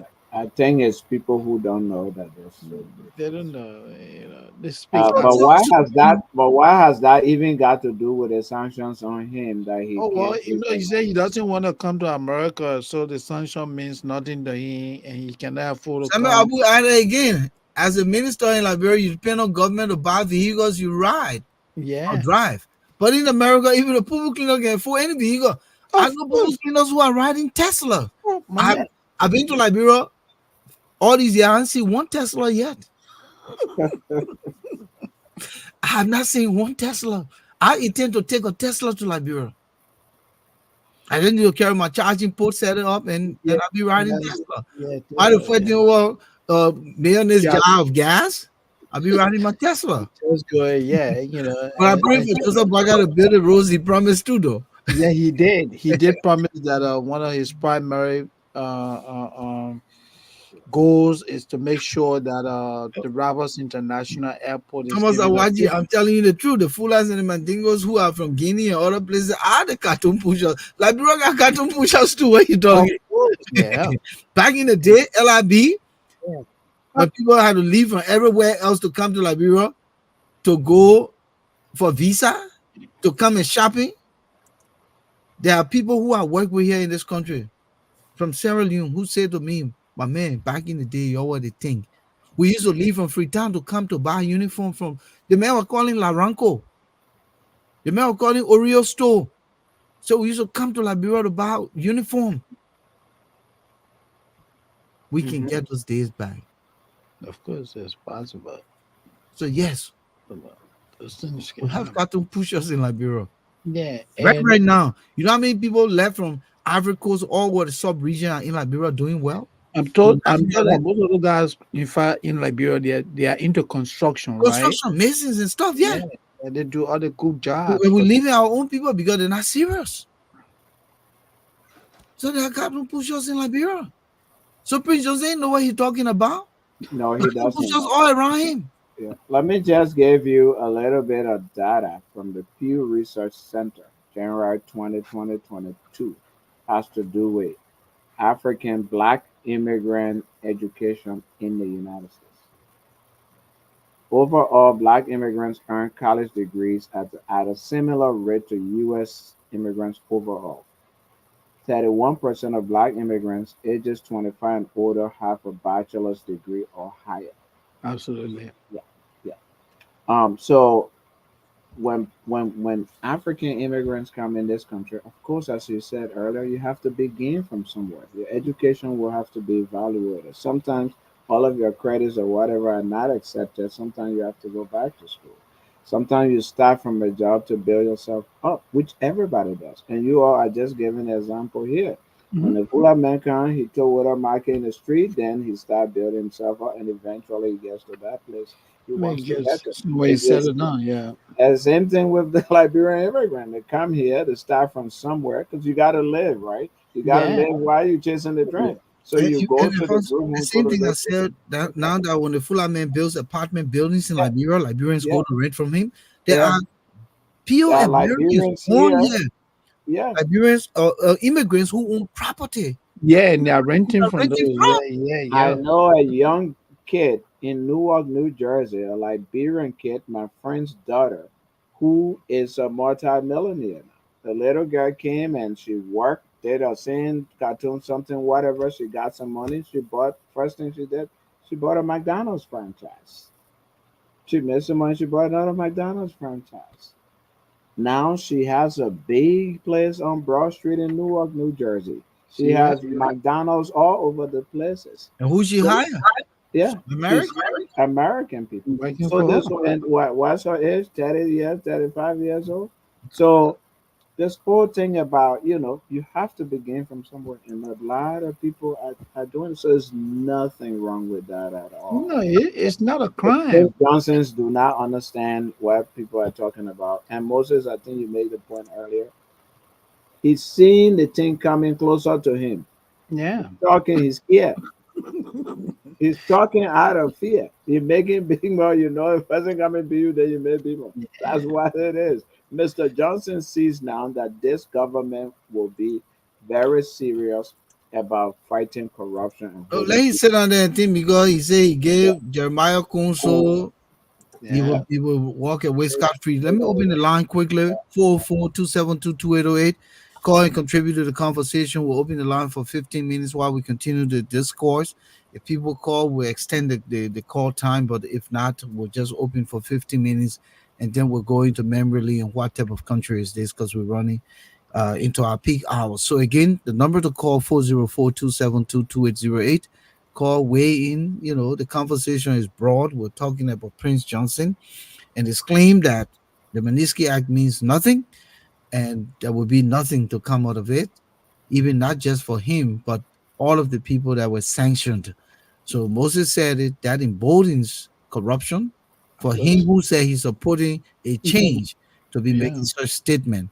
And maybe he missing the mark. It's just a matter of pushing the button, like we said. Once Yeah. that button is pushed, Prince Johnson will be standing trial for everything that he's done. Of We course. shouldn't take it for granted. That's So really. again, call 404-272-2808. Volcano, Shelton, Moses, Sandy, and Alphonso Yeno. We're here Tuesdays and Fridays, 7 p.m. Eastern Standard Time, here in the issues room, discussing the things that matter most to our country, Liberia, pertinent to the African continent and the diaspora. I'd like to invite you here, join us, invite others, share our link. We have some very, what I would say, committed viewers. Ahmad Freeman, who always here with us, Thomas Awaji, Fergie Monyu. Of course, he's on the other side, but yet he's here because he knows that we stand for Liberia. Rivers S. Pro, who is also on the other side, but he always comes in. His family. Rivers S. Pro is a family to this platform. He knows it. In fact, he wears the issue room hoodie. The other day, he was threatening to change the stuff. I said, what you would do is an emblem. You can't change it. Mane Sumo will say thank you also. Yes. Atiaha Umo. This lady, man, listen, if I have my way, I would try to contact her so we can do something, Oh yeah. all Yeah. the way from Australia. The time difference, I don't know She if keeps up with the show right now or whatever consistently. time, but Mother yeah, Uma, we appreciate you. yeah. Samuel Abu, of course, he's in and out. But man, you need to join the panel, man. Yeah. This is the time for you to come and join us here. So we encourage you. James David, of course, from Upper Pennsylvania. We say thank you. Flomo Livingston all day in Rhode Island. Emmanuel Jackson in the Boston area. Thomas Awaji, of course, from Atlanta, Georgia. Uh, Raymond Clark in Texas with Thelma Dillon. Um, just all you wonderful people. We just love to see you here. Philip Blamo, of course. He was running for president, I believe, at one time. You remember Philip Blambo from the media? Yeah, the guy used to come to us, Yeah, yeah, LBS. yeah. Philip, And yeah, Philip won't be president too, my man. he, Jay, remember me, oh, I won't be your friend. Because by that time, there's a strong Yula male. I know it at 2029, but I just won't be your friend, oh, I Yeah, mean, Philip. You know, we come along with media practitioners, you know. yeah, But anyway, yeah, gentlemen, let's yeah. continue this conversation. Let's go back to the drawing board here. Prince Johnson said that one of the things that he would tell God, thank you when he stands. This will be the closing statement. I wouldn't call it an argument because we're not arguing, but the close on this topic. Um, he would tell God, thank you that he was chosen to free Nimba County and Liberia. Free Nimba County and Liberia. And you know what Idea almost said? No. Yeah, I would say the man went to free Nima. He stayed in Nima. He can't wait to call and just killing people. My man, you talk about. That was a good one. If you kill a free Nima County, you should have stayed there and fight Nima for Nima, right?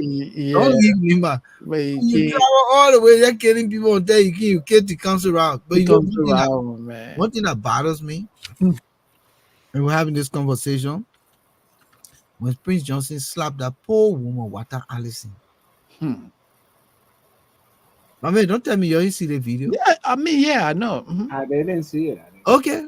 Yeah, he did. Let's slap the woman because the man demanding that the woman must Cosmo. answer for Grady Allison. The woman said, I'm not even in the country. Prince, I was sick. Let's slapping the woman, my man. Amen. Yeah. The other day now you won't stand and talk about you hiding behind the pulpit and calling yourself man of God. Mhm. You think because God's patience? And it saved me. All got patience, but man don't have patience. He You gotta come portrayed. to book. This 2024 that coming. If this would be the camping of the issues room, I would prefer these people being tried. I'm not saying we're gonna drag the same way you were celebrating killing 13 men on the pole in 1980, who you didn't try. The one or two you put in front of a kangaroo tribunal through a decree and executed on the pole. 13 men. None of them were my relatives. But the condition for who should kill them: Still, corruption, nepotism. And you come back and you do it for 40 plus years. And you think we should walk away scot-free? In fact, the riches you claim those people had, I didn't see it. Compared to the riches that you have. Richard Henry didn't have university. no, Mosele Torso. no, my man. Jesus Dennis didn't have high rise.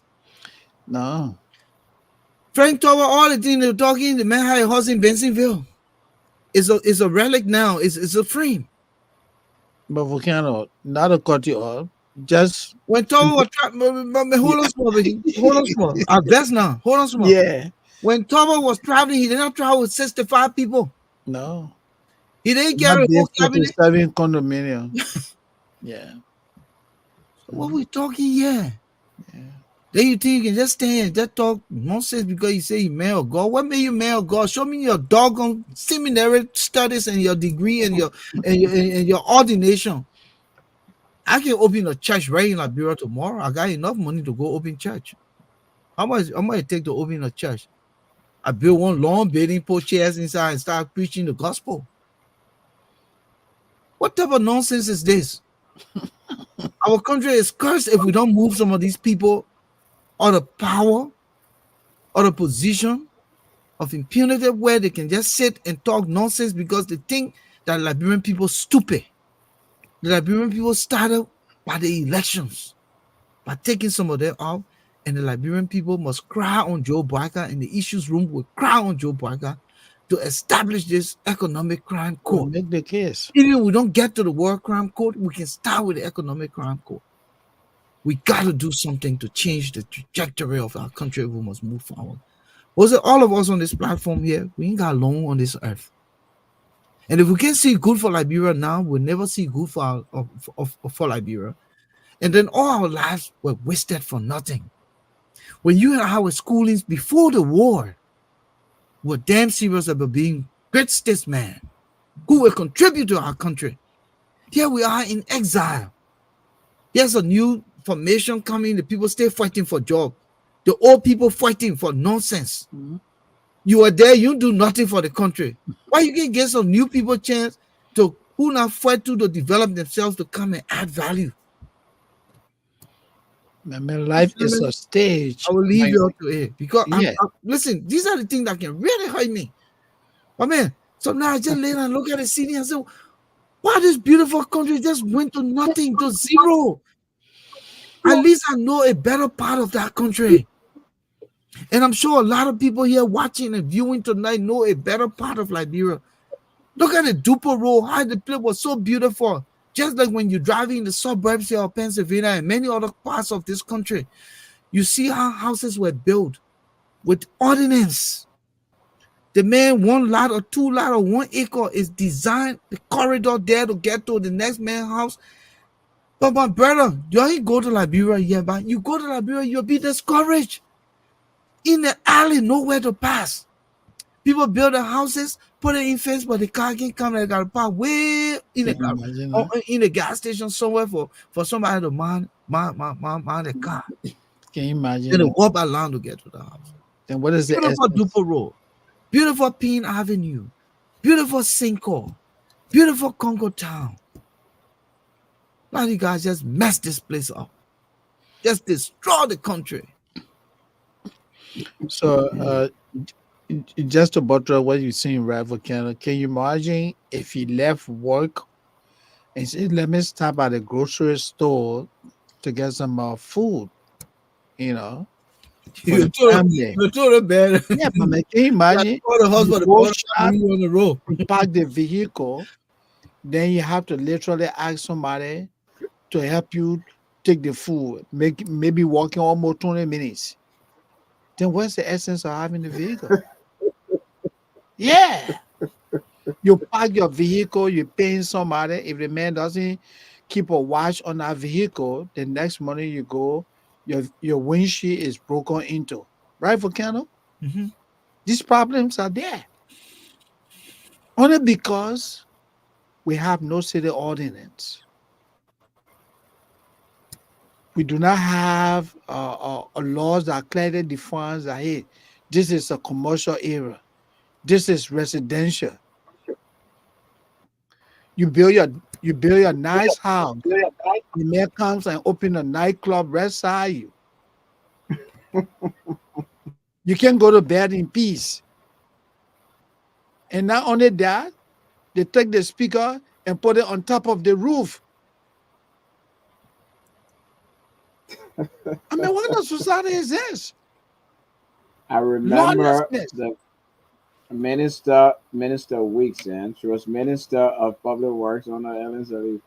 And there was a church, not far from where she was living, and the guys had a loudspeaker and all of that. She went to go to close the church down. Yeah, the people need to sleep in peace.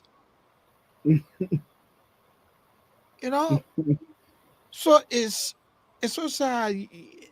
It's so sad, and we hope that the incoming administration will rather put some rules in place or some regulations that will take control of some of this. Because for the past 6 years, Liberia was on autopilot Volcano.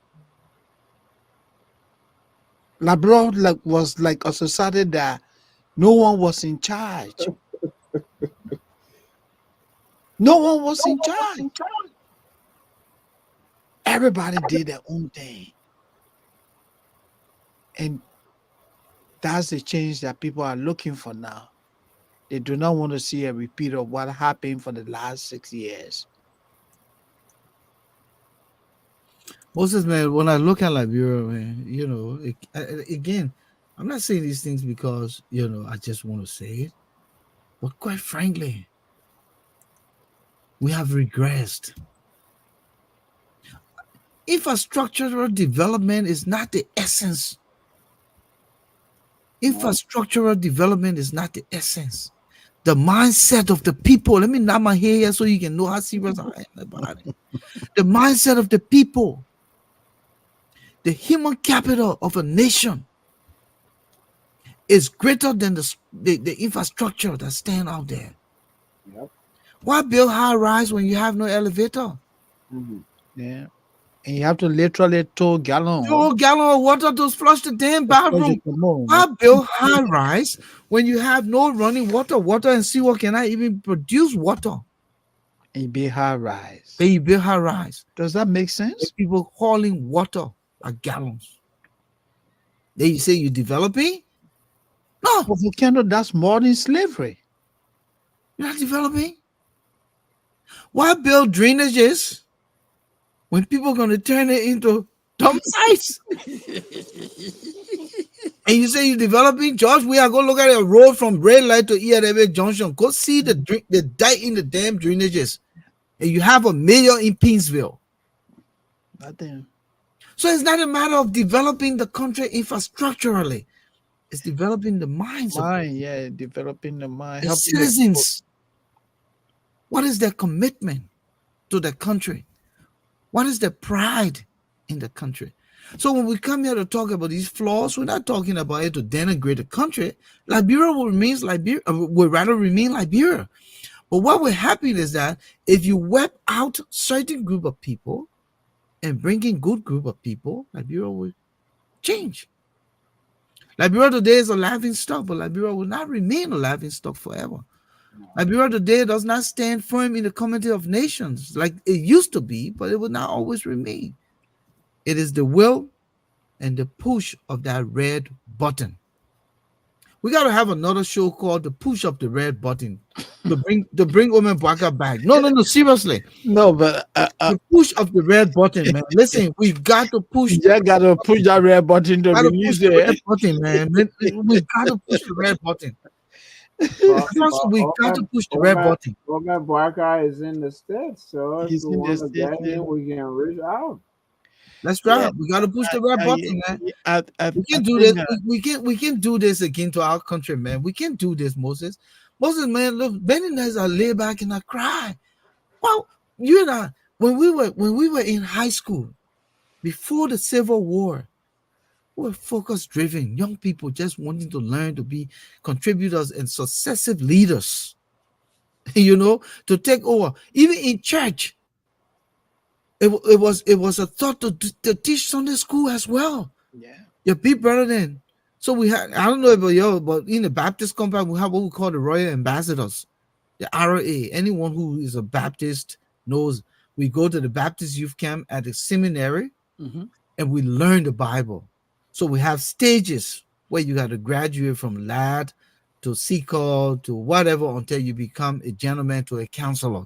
Those were the stages of studying the Bible so that you go back if you want to go into theology or you want to teach Bible study. This is what we were doing. So our big brothers were grooming us. But today, my man, our whole country is just like, I sit down inside, the small I know, I hold it to myself, I eat lobster, and I walk away. What is Eugene Nangbe doing? What impact is he making in terms of sharing leadership? Because he jumped around. And I'm not even Eugene, I'm a talking man. about- Let's also Eugene, I'm a man. yeah, but contemporary.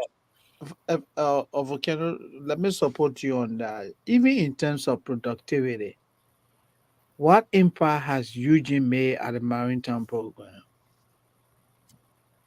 We are just sending Can men, you point to one? but we are just sending men that's what they can just share the mark. They made a mayor party chairman. They made a mayor campaign chairman, and that became what? Mr. Weir's night. Disaster. So it tells you that Mr. Nangbe lacks the ability to manage and lead. At least Mobile Malu then did well. They gave George Weir 6 years. So Mr. Weir refused to do business with him. He said, let me give it to Eugene, and Eugene took him to his grave. I wouldn't think that you're not Ellen that put him up to that.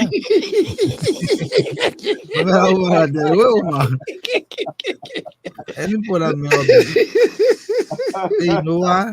You know Eugene is educated than Mova Molu. Eugene he got influence from the UP, from Yeah, Mr. Gideon boy. nothing here for you. Oh yeah, that woman a japper. That woman fool, yeah. So right now you ask him, say, my man, how you made using number chairman? When the man left you, you will say, my Yeah, man, that my grandma. Oh. my man right now that boy Eugene making his arrangement to cross carpet to UP. That man, my man, will stop that man. Man said, Joe, we are on your own. Will stop that man. But look, on a more serious note, man, we want people of principle. You know, you can't fall Yeah, for everything. yeah. Thomas are watching you right. Liberia is it's depressing, man. You know, man. It's what it is. Sad. It's what it is. And you know, we were happy for George Weah. It said, damn, Liberians will not be spectators in their own economy. Liberians will do this, Liberians will do that. And then yet come the boy, he just got rich with his boys. And then we got this high hope again. That's why the last show, you remember, we talked about what is constitute the new Liberia. Yeah, the new What life. is the new Liberia we're looking Yeah, for? they say that we To just find the new Liberia, we got to press the red button. we We press our red button. button. So the Yeah. next show would be Boakai should press the red button. But let's go to memory lane, Moses. We have Yeah, let's go there. Yeah. so memory lane tonight is written by Dr. A. Manin Sumo, Augustine Manin Sumo, and he writes, just down the street we sit is the caption. Ladies and gentlemen, tune into memory lane. Just down the street we sit. But here is a story as narrated by Tomawa. Once in our land of liberty, a rich lady, very rich lady, so rich that she could buy you a car like buying you soft drink. One day she got into her expensive car and drove down the street. She saw an old man sitting by the side of the road selling eggs. So she asked the old man, how much do you sell your eggs for?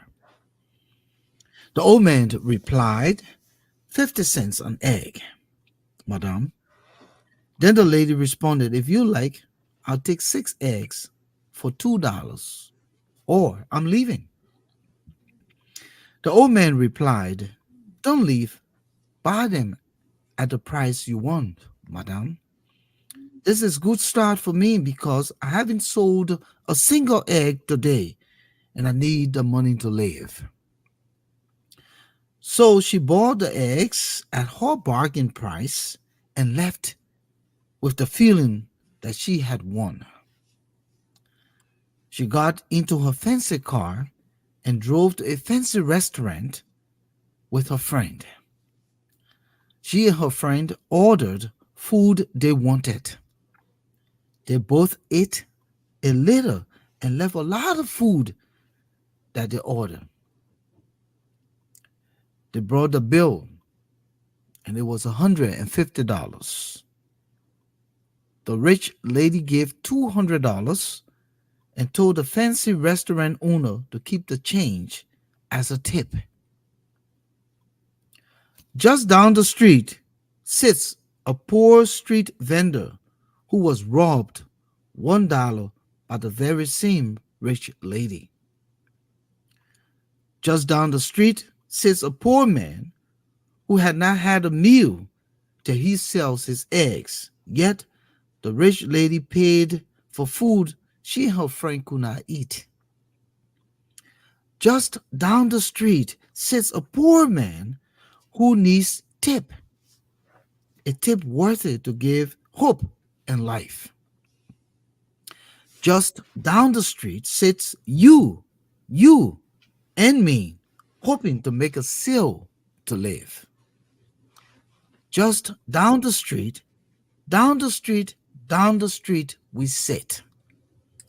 This story might seem quite normal to owner of the fancy restaurant, but very unfair to the egg seller. The questions the story raises are, why do we always need to show that we have power when we borrow from the needy? I repeat, why do we always need to show that we have power when we buy from the needy?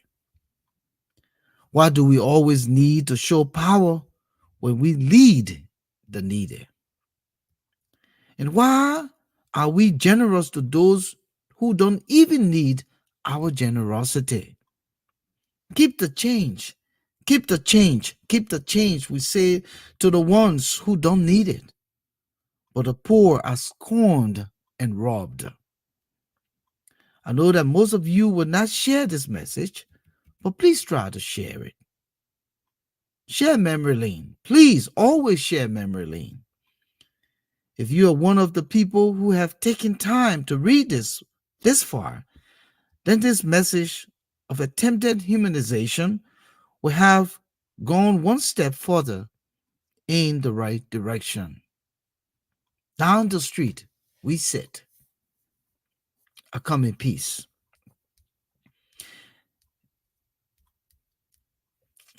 Just down the street, we sit. Written by Mani Sumo. And I think the moral here is that how rich people want to rob the poor always, but then share the wealth with the wealthy. And always the poor are the ones at the hot end of the rod. And of course, it happens every day, you know. Moses, what type of country is this that a so-called preacher who is a former general and warlord, self-made general, because he didn't have the rank, right? No, he was now the commissioned general by the armed forces of Liberia. Just took that title and stuck it on himself. Johnson. Yeah, who is bragging that the Magnitsky Act means nothing? It's Does meaningless. he already understand the magnitude? It's only if the red button is pushed.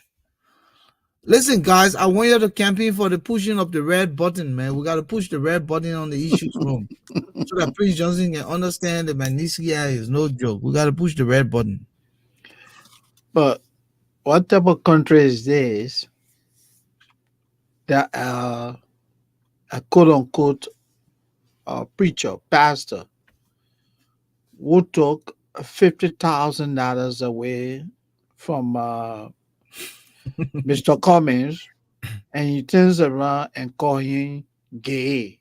But I gave money he took. Now you're getting don't bring it to me. but the preacher took gave money. Preacher did The a preacher told the man 50 G, my man. man. He said, my man, you know, He said, I got you here. If you bring the money, I can take it and do something for them. He said, but the support you need, I can support you because you're gay. but Moses, Yeah, Johnson, my man. the country is right here. What type of country is this that the president can select or appoint the city mayor?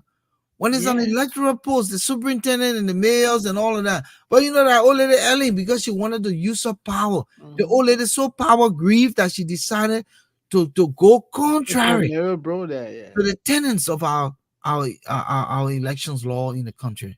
And John Wiyaki copied the same Yeah, thing. he copied it. Yeah. So Baga shouldn't appoint no mayor. That's a whole Yeah. nother topic again.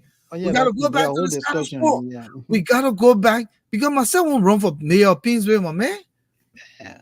I was born in Pinsville City. You think I can run Pinsville City? I said, Of course, yeah. mayor. You know the city, yeah. Not only that I know the city, my background is in, administration. Yeah, administration. Yeah, you can run I, it. started Yeah, I look at the city, I said, people don't know how to make money. you can run it. Every day I go to Liberia, when I see the city, I say, what did you tell all kind of buffoon and put in here? What his name? We are say crookerish. I mean, people are joke about. I look at beautiful things they said. I said the people don't know how to make money in this city. It's just passing around on government salary. Just only to get paid every month. That all they're looking at. Yeah, that $200 a month, man, goes there, no innovation, nothing.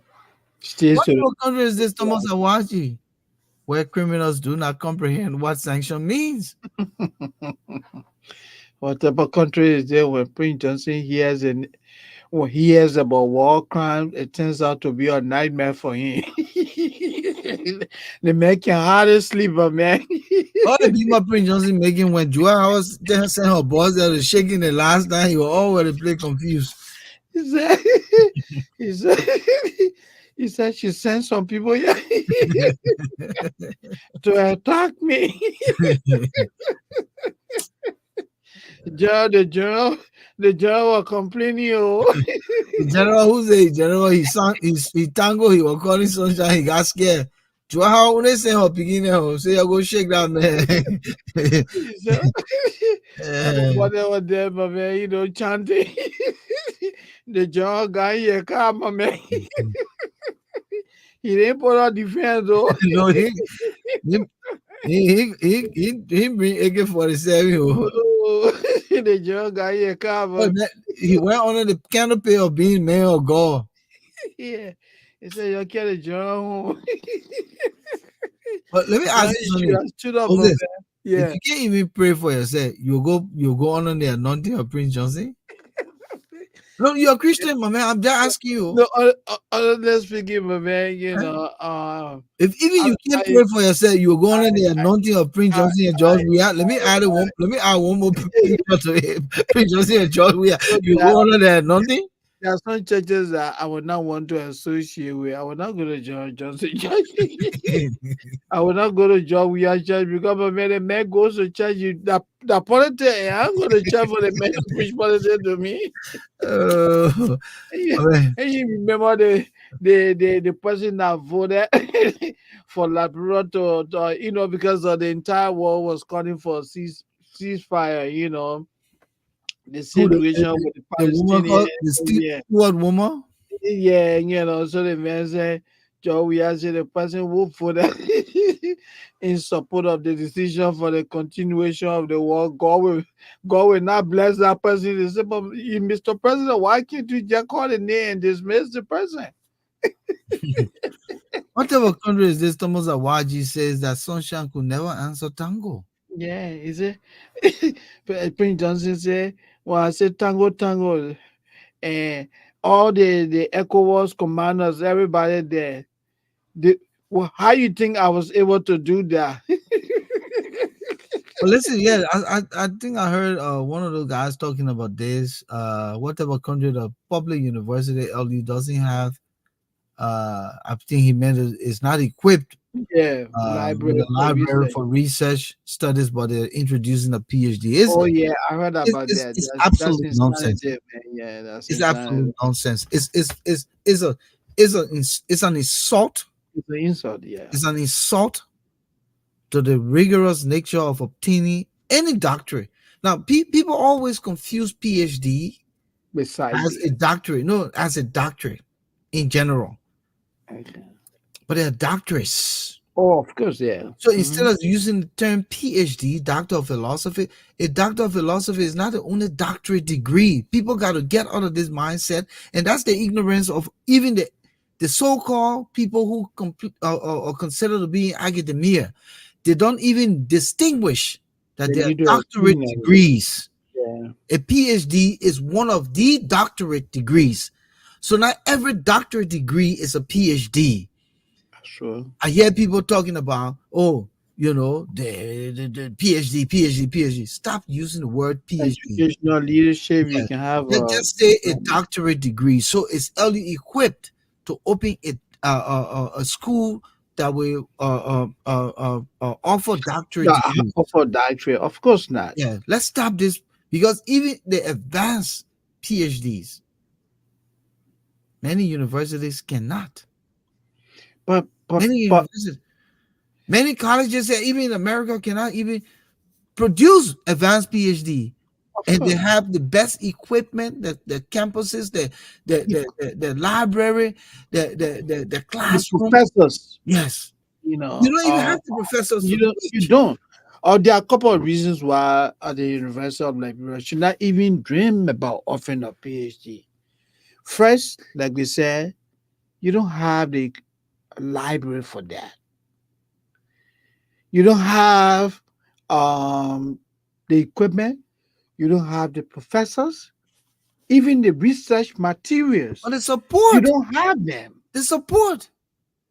You So barely have how you education. gonna sell a PhD Moses, program? Moses, you barely have educational budget. You barely have educational budget. So why are you going to pay those people? How you going to pay? How you going to pay the professors? You're Are going to you gonna have so have what they do here? teaching assistants to No, teach? I come in. I come in. They want to call him Professor Ansu Sone, who got only masters. He the one going to teach To teach PhD PhD? classes or doctoral classes. Let me put it that way. I'll take the PhD A word. master's cannot teach a PhD student. No, no, no. Again, take the word PhD back. A Yeah, doctorate what's it? student. That's A all. doctorate student, yeah. You can have a master's degree and trying to teach a doctorate student. So even the ones that claim to have doctorate degree, they themselves are struggling with their own doctorate. Needless to say that they're going to be able to teach. So there's a lot of issues here. Liberia should stop this nonsense. Governments that come to power or education minister and blah blah blah. First of all, the education minister does not have a doctorate. How does he understand that he must be accrediting the university to be able to offer a doctorate? To offer. He doesn't even have a doctorate. Needless to say, I don't even know the accrediting council and those who do the accreditation and all of that. Let's stop making a mockery. Because those of It's us a joke. It's who a real joke. understand and have done the research and know, stop this term PhD. Doctor of Philosophy is a research-driven professorial Research. teaching research degree. The world has become Stop using all doctorates for PhD. No. There you Do go. we- Sumo, you're in my league.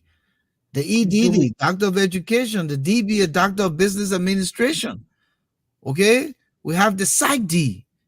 Some people got for Psych D and they're calling them PhD for them to even make the clarification. They think don't. now they big dogs. A Psych D is a pseudo soft doctorate degree under a PhD. And that's what Dr. Chinaway has. She has a side. No, don't do No, that. I mean, I want to clear the state that. I mean, but she's a clinical psychologist. She has a PsyD. She doesn't have a PhD. But people don't care. They just She think need to make that distinction. She doesn't. Oh, yeah, you know, Dr. Chinaway. But you can also have a doctor in psychology. At a PhD level, you can have a doctor of philosophy in psychology, but you can have a Psych D because you're more a practicing. That's the difference here. That's the distinction here. You're more a practicing. One who is teaching, research driven, okay, will do that. At a doctor of philosophy level, you can have a PhD in nursing.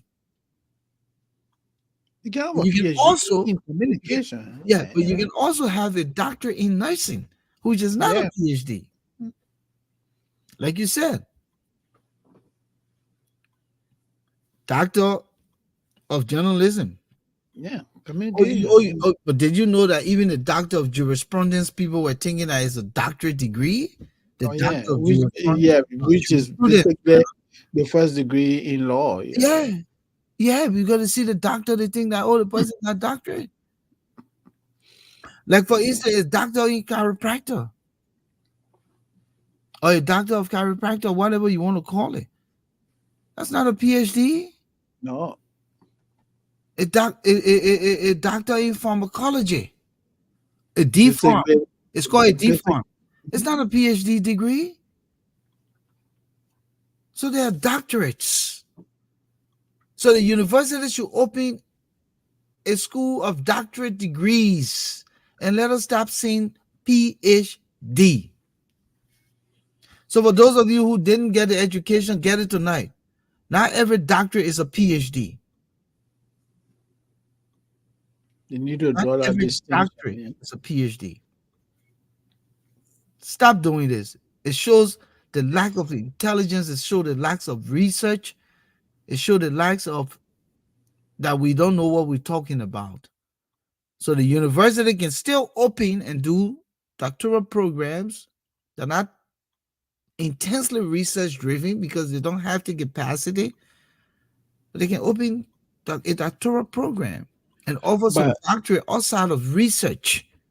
what I would like to Extreme research. propose, what I would like to They don't even have propose, the capacity, Moses. yeah, Volcano, what I would like to propose, I think the university need to invest more into the current programs that it runs, the master's program, the undergraduate programs.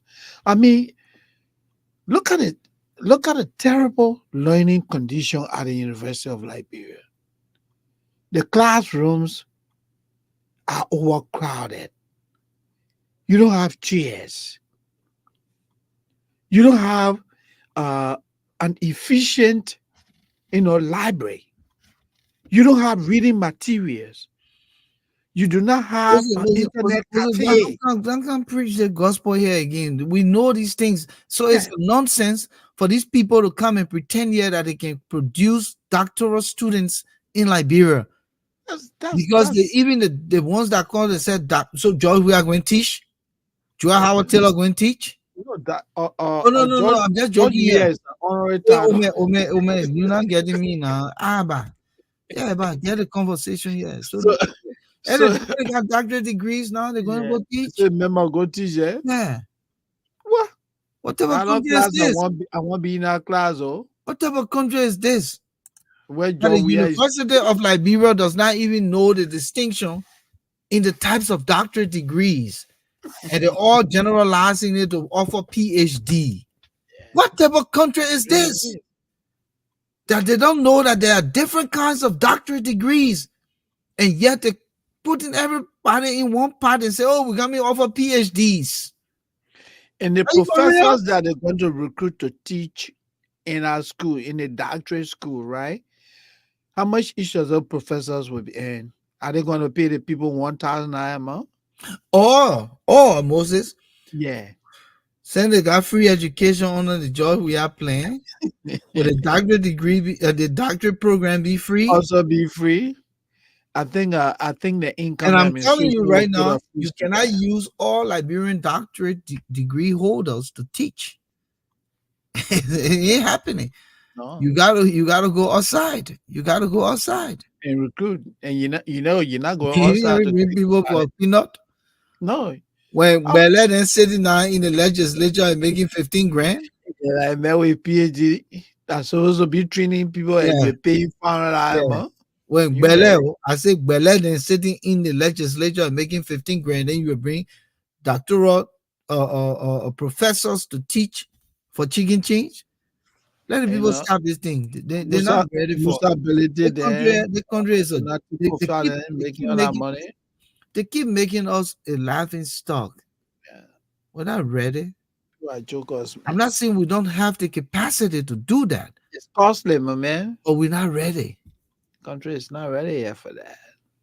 And when I use the word capacity, somebody would say, but then it's an irony, it's an oxymoron. Why are you saying capacity if we don't have it? Then what?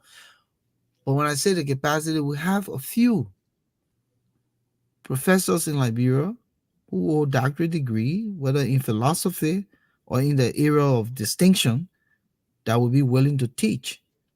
But there are many other facets that we must put in place to ensure that a doctoral program can be inaugurated to start in the country. A PhD is a Because rigorous program. as soon as you stay saying PhD, lead a PhD tour. Okay, a doctorate program. Because as soon as you start at the University of Liberia, Blue Crest, Smart, All of them will start running Huntington, there. I'm told UN, that Cottington has already introduced its yeah, program. Oh, all of them. Every time they can have us start giving doctorate degree, then we'll have more doctors in the country than we. Moses, I'm done, man. The night is over. my man said, Give up. how do you introduce a doctorate program in a country, especially at the University of Liberia, when you have an I'm a graduate in the University of Liberia. I don't intend to put the University of Liberia Moses, you down. come in open discussion about we gotta Yeah, go. yeah, but the thing I want to say quickly, Volcano, is that I think the timing is not right because we have a lot of college graduates, even individuals with master's degree from the University of Liberia, that basically don't speak English. They don't write. So how can you introduce a doctorate program at such an institution, Volcano? Have they not sent you text messages? They just want to create. They just want to create a lot of international laughter for our country. You That's do what it that. is. They just Yeah, want yeah. to put us. They just want to put us down. Most of the schools, in our country operating just for money. They don't It's have just about money nothing to put making. out. Nothing to put out. Money making, yeah. Bunch of guys leave from the sub-region, Ghanaians and sub the kind of group, they open university. Our poor people yearning for education, they jump Education. there. Yeah. Ministry of Education, getting accreditation, whatever, blah, blah, blah. They pay some money. They open school. They graduate the people. Look at your graduate the other day. She can't even pronounce participation. The high school graduate. what type of I'm country? happy to be among the graduation. Yeah, I'm going to be among the graduation. Was it? When Yeah. that nonsense ever happened in the time we're going to school? No, my man, we Wait, ain't see that. You and myself, didn't we Yeah. use, let's be practically honest here, didn't we graduate from high school and have professional jobs? Of course, High we school did. graduate? Yeah. When we As high started school going to the graduate, university? we started, making our way. I graduated from BWI and I went to the Ministry of Information. You were making Before I money even already? started, That's what I'm at the University of Liberia, yeah. So that one I was talking about, I'm going to be among the graduation. I'm happy to be among the graduation. Can Oh, you imagine, my man? She embarrassed her parents that day, my man. I happen to be among the graduation. Eh? You know, we were already making money, working as professionals on a high Yeah, school. what in school? Let me give credit to certain people in this life that people listening tonight can learn from. The late Tommy Raines did not have a college degree. The late Patrick Manjo, who I learned from, one of the smartest people, even the master's degree then, look to him, did not have a college degree. Peace be to his ashes. One of my mentors. Yeah. But that boy was brilliant. That boy was extremely brilliant. Brilliant, friendly. He had good human relations. Jesse skills. Conley, Yeah. who became Director General of LBS, Yeah. did not have a college degree. But the man could speak the English language like he was Of born course, in my man. England. The boys, man. Somebody pronounced the word prelude. Prelude. Mm-hmm. Prelude. He said, no, don't call that word on the radio like that. I call it prelude. Man said prelude. I'm telling you something. No, I'm just giving you an example of some of the people. Yeah. So our time, we graduated from high school and we're working as professionals before we even started college. Mm-hmm. But if you happen to be a part of the graduation class, I happen to be a part of the graduation. Yeah, I'm happy to be part of the graduation. I precipitate. Precipitate. Yeah, the girl could not pronounce the word participate. Oh, He said, yeah, you're right. Yeah, participation. Emmanuel Jackson, you're right. Gabriel Nimley didn't have a college Yeah, degree. she said, our participation. That was, hey, man, the late Gabriel, man. So listen. I think Moses Washington too. Yeah. Yeah. Oh, really? Yeah. But listen, wow. listen to Samuel Abu. He said he spoke to a graduate student at the University of Liberia who told him she did not know the APS style of writing a research paper. You know. And there are two major styles. You're talking APA and you're talking MLS. Mm-hmm. And she doesn't know that. So what type of paper you're writing if you don't even know the APS style? Hold on, the LPS style, Liberia. LPS style. When it says side sources, my man, you know. But Moses, yeah. Moses, do you know that citation is a course by itself. Oh It's yeah, citing research papers. yeah. It's very And important. the manual comes out every year and they upgrade it. How to cite. Yeah, Yeah. because you need to give credit to people for what they It's an did. art. It's an art. It's a course. And if you don't master it, it can even grade your doctoral or master's dissertation, bachelor's dissertation, any research paper for that matter, Mhm. on your citations. Yeah, So how can you write a paper in Liberia? You're writing dissertation and you and don't you don't even know know how to anything cite. about Yeah, the American psychological or what you call it uh, uh, uh, yeah, but program that's for yeah. writing citations. Mhm. You're citing people, so, and you need to cite. If you don't cite, that's plagiarizing right It's there. serious plagiarism because you're not giving credit to where I credit don't is get due. it. Yeah, I can go to Volcano work and just add your name on it. You carry. Do you know that now to tell you how advanced the world has become? When you write your research papers, there's a software that professors run it through. If you plagiarize, They can everything will find it. stand out. They can find it. Yeah, yeah. It's a serious stuff. You see? And Even you if don't even have even if you constant summarize, verity there. even if you summarize somebody's point to fit in your own thought, you still got to give them credit You because gotta get a you person, arrived yeah, at credit. that thought. But Moses, my man, let's call it a night. Good to see Yeah, you. it was indeed a pleasure. Nine Yeah, thirty in the city.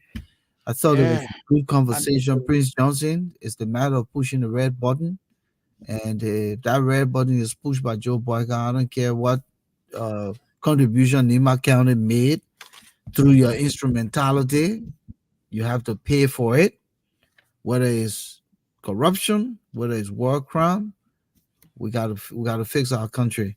And if you would be the first guinea pig we use in the laboratory, we have to. so be it. Something has to take place, and we preach Mhm. this gospel. Now you say Okay. you're a pastor. I'm a reverend.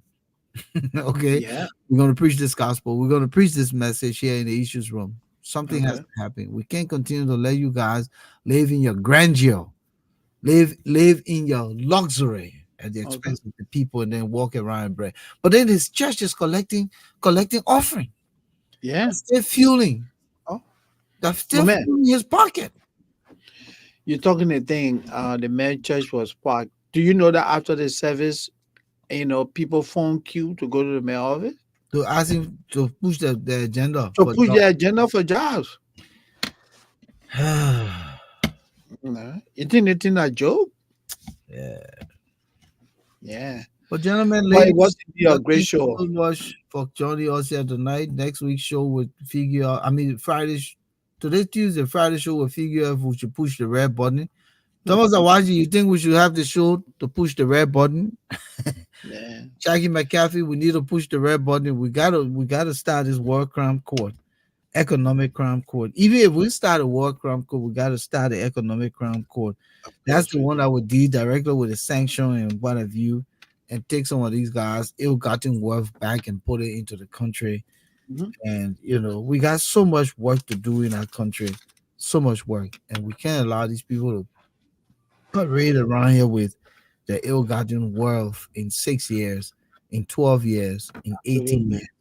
Mhm. We got to retrieve some of these monies and work in the different business sectors of our country. Absolutely, we need to push the red button. Definitely. Yeah, for reset. Thank you, Awaji. Thank you. Just by you, we'll have the show to push the red button. Yeah. Thomas, thank you. We got to start something. Thank you, everybody. Thank you so much for Yes, being here. guys. It Back was here a pleasure being here. Yeah, Friday. It's always a pleasure being here in the issues room. Volcano, Yeah, Friday, by God's grace. yeah. Good night. Thank you. Be safe.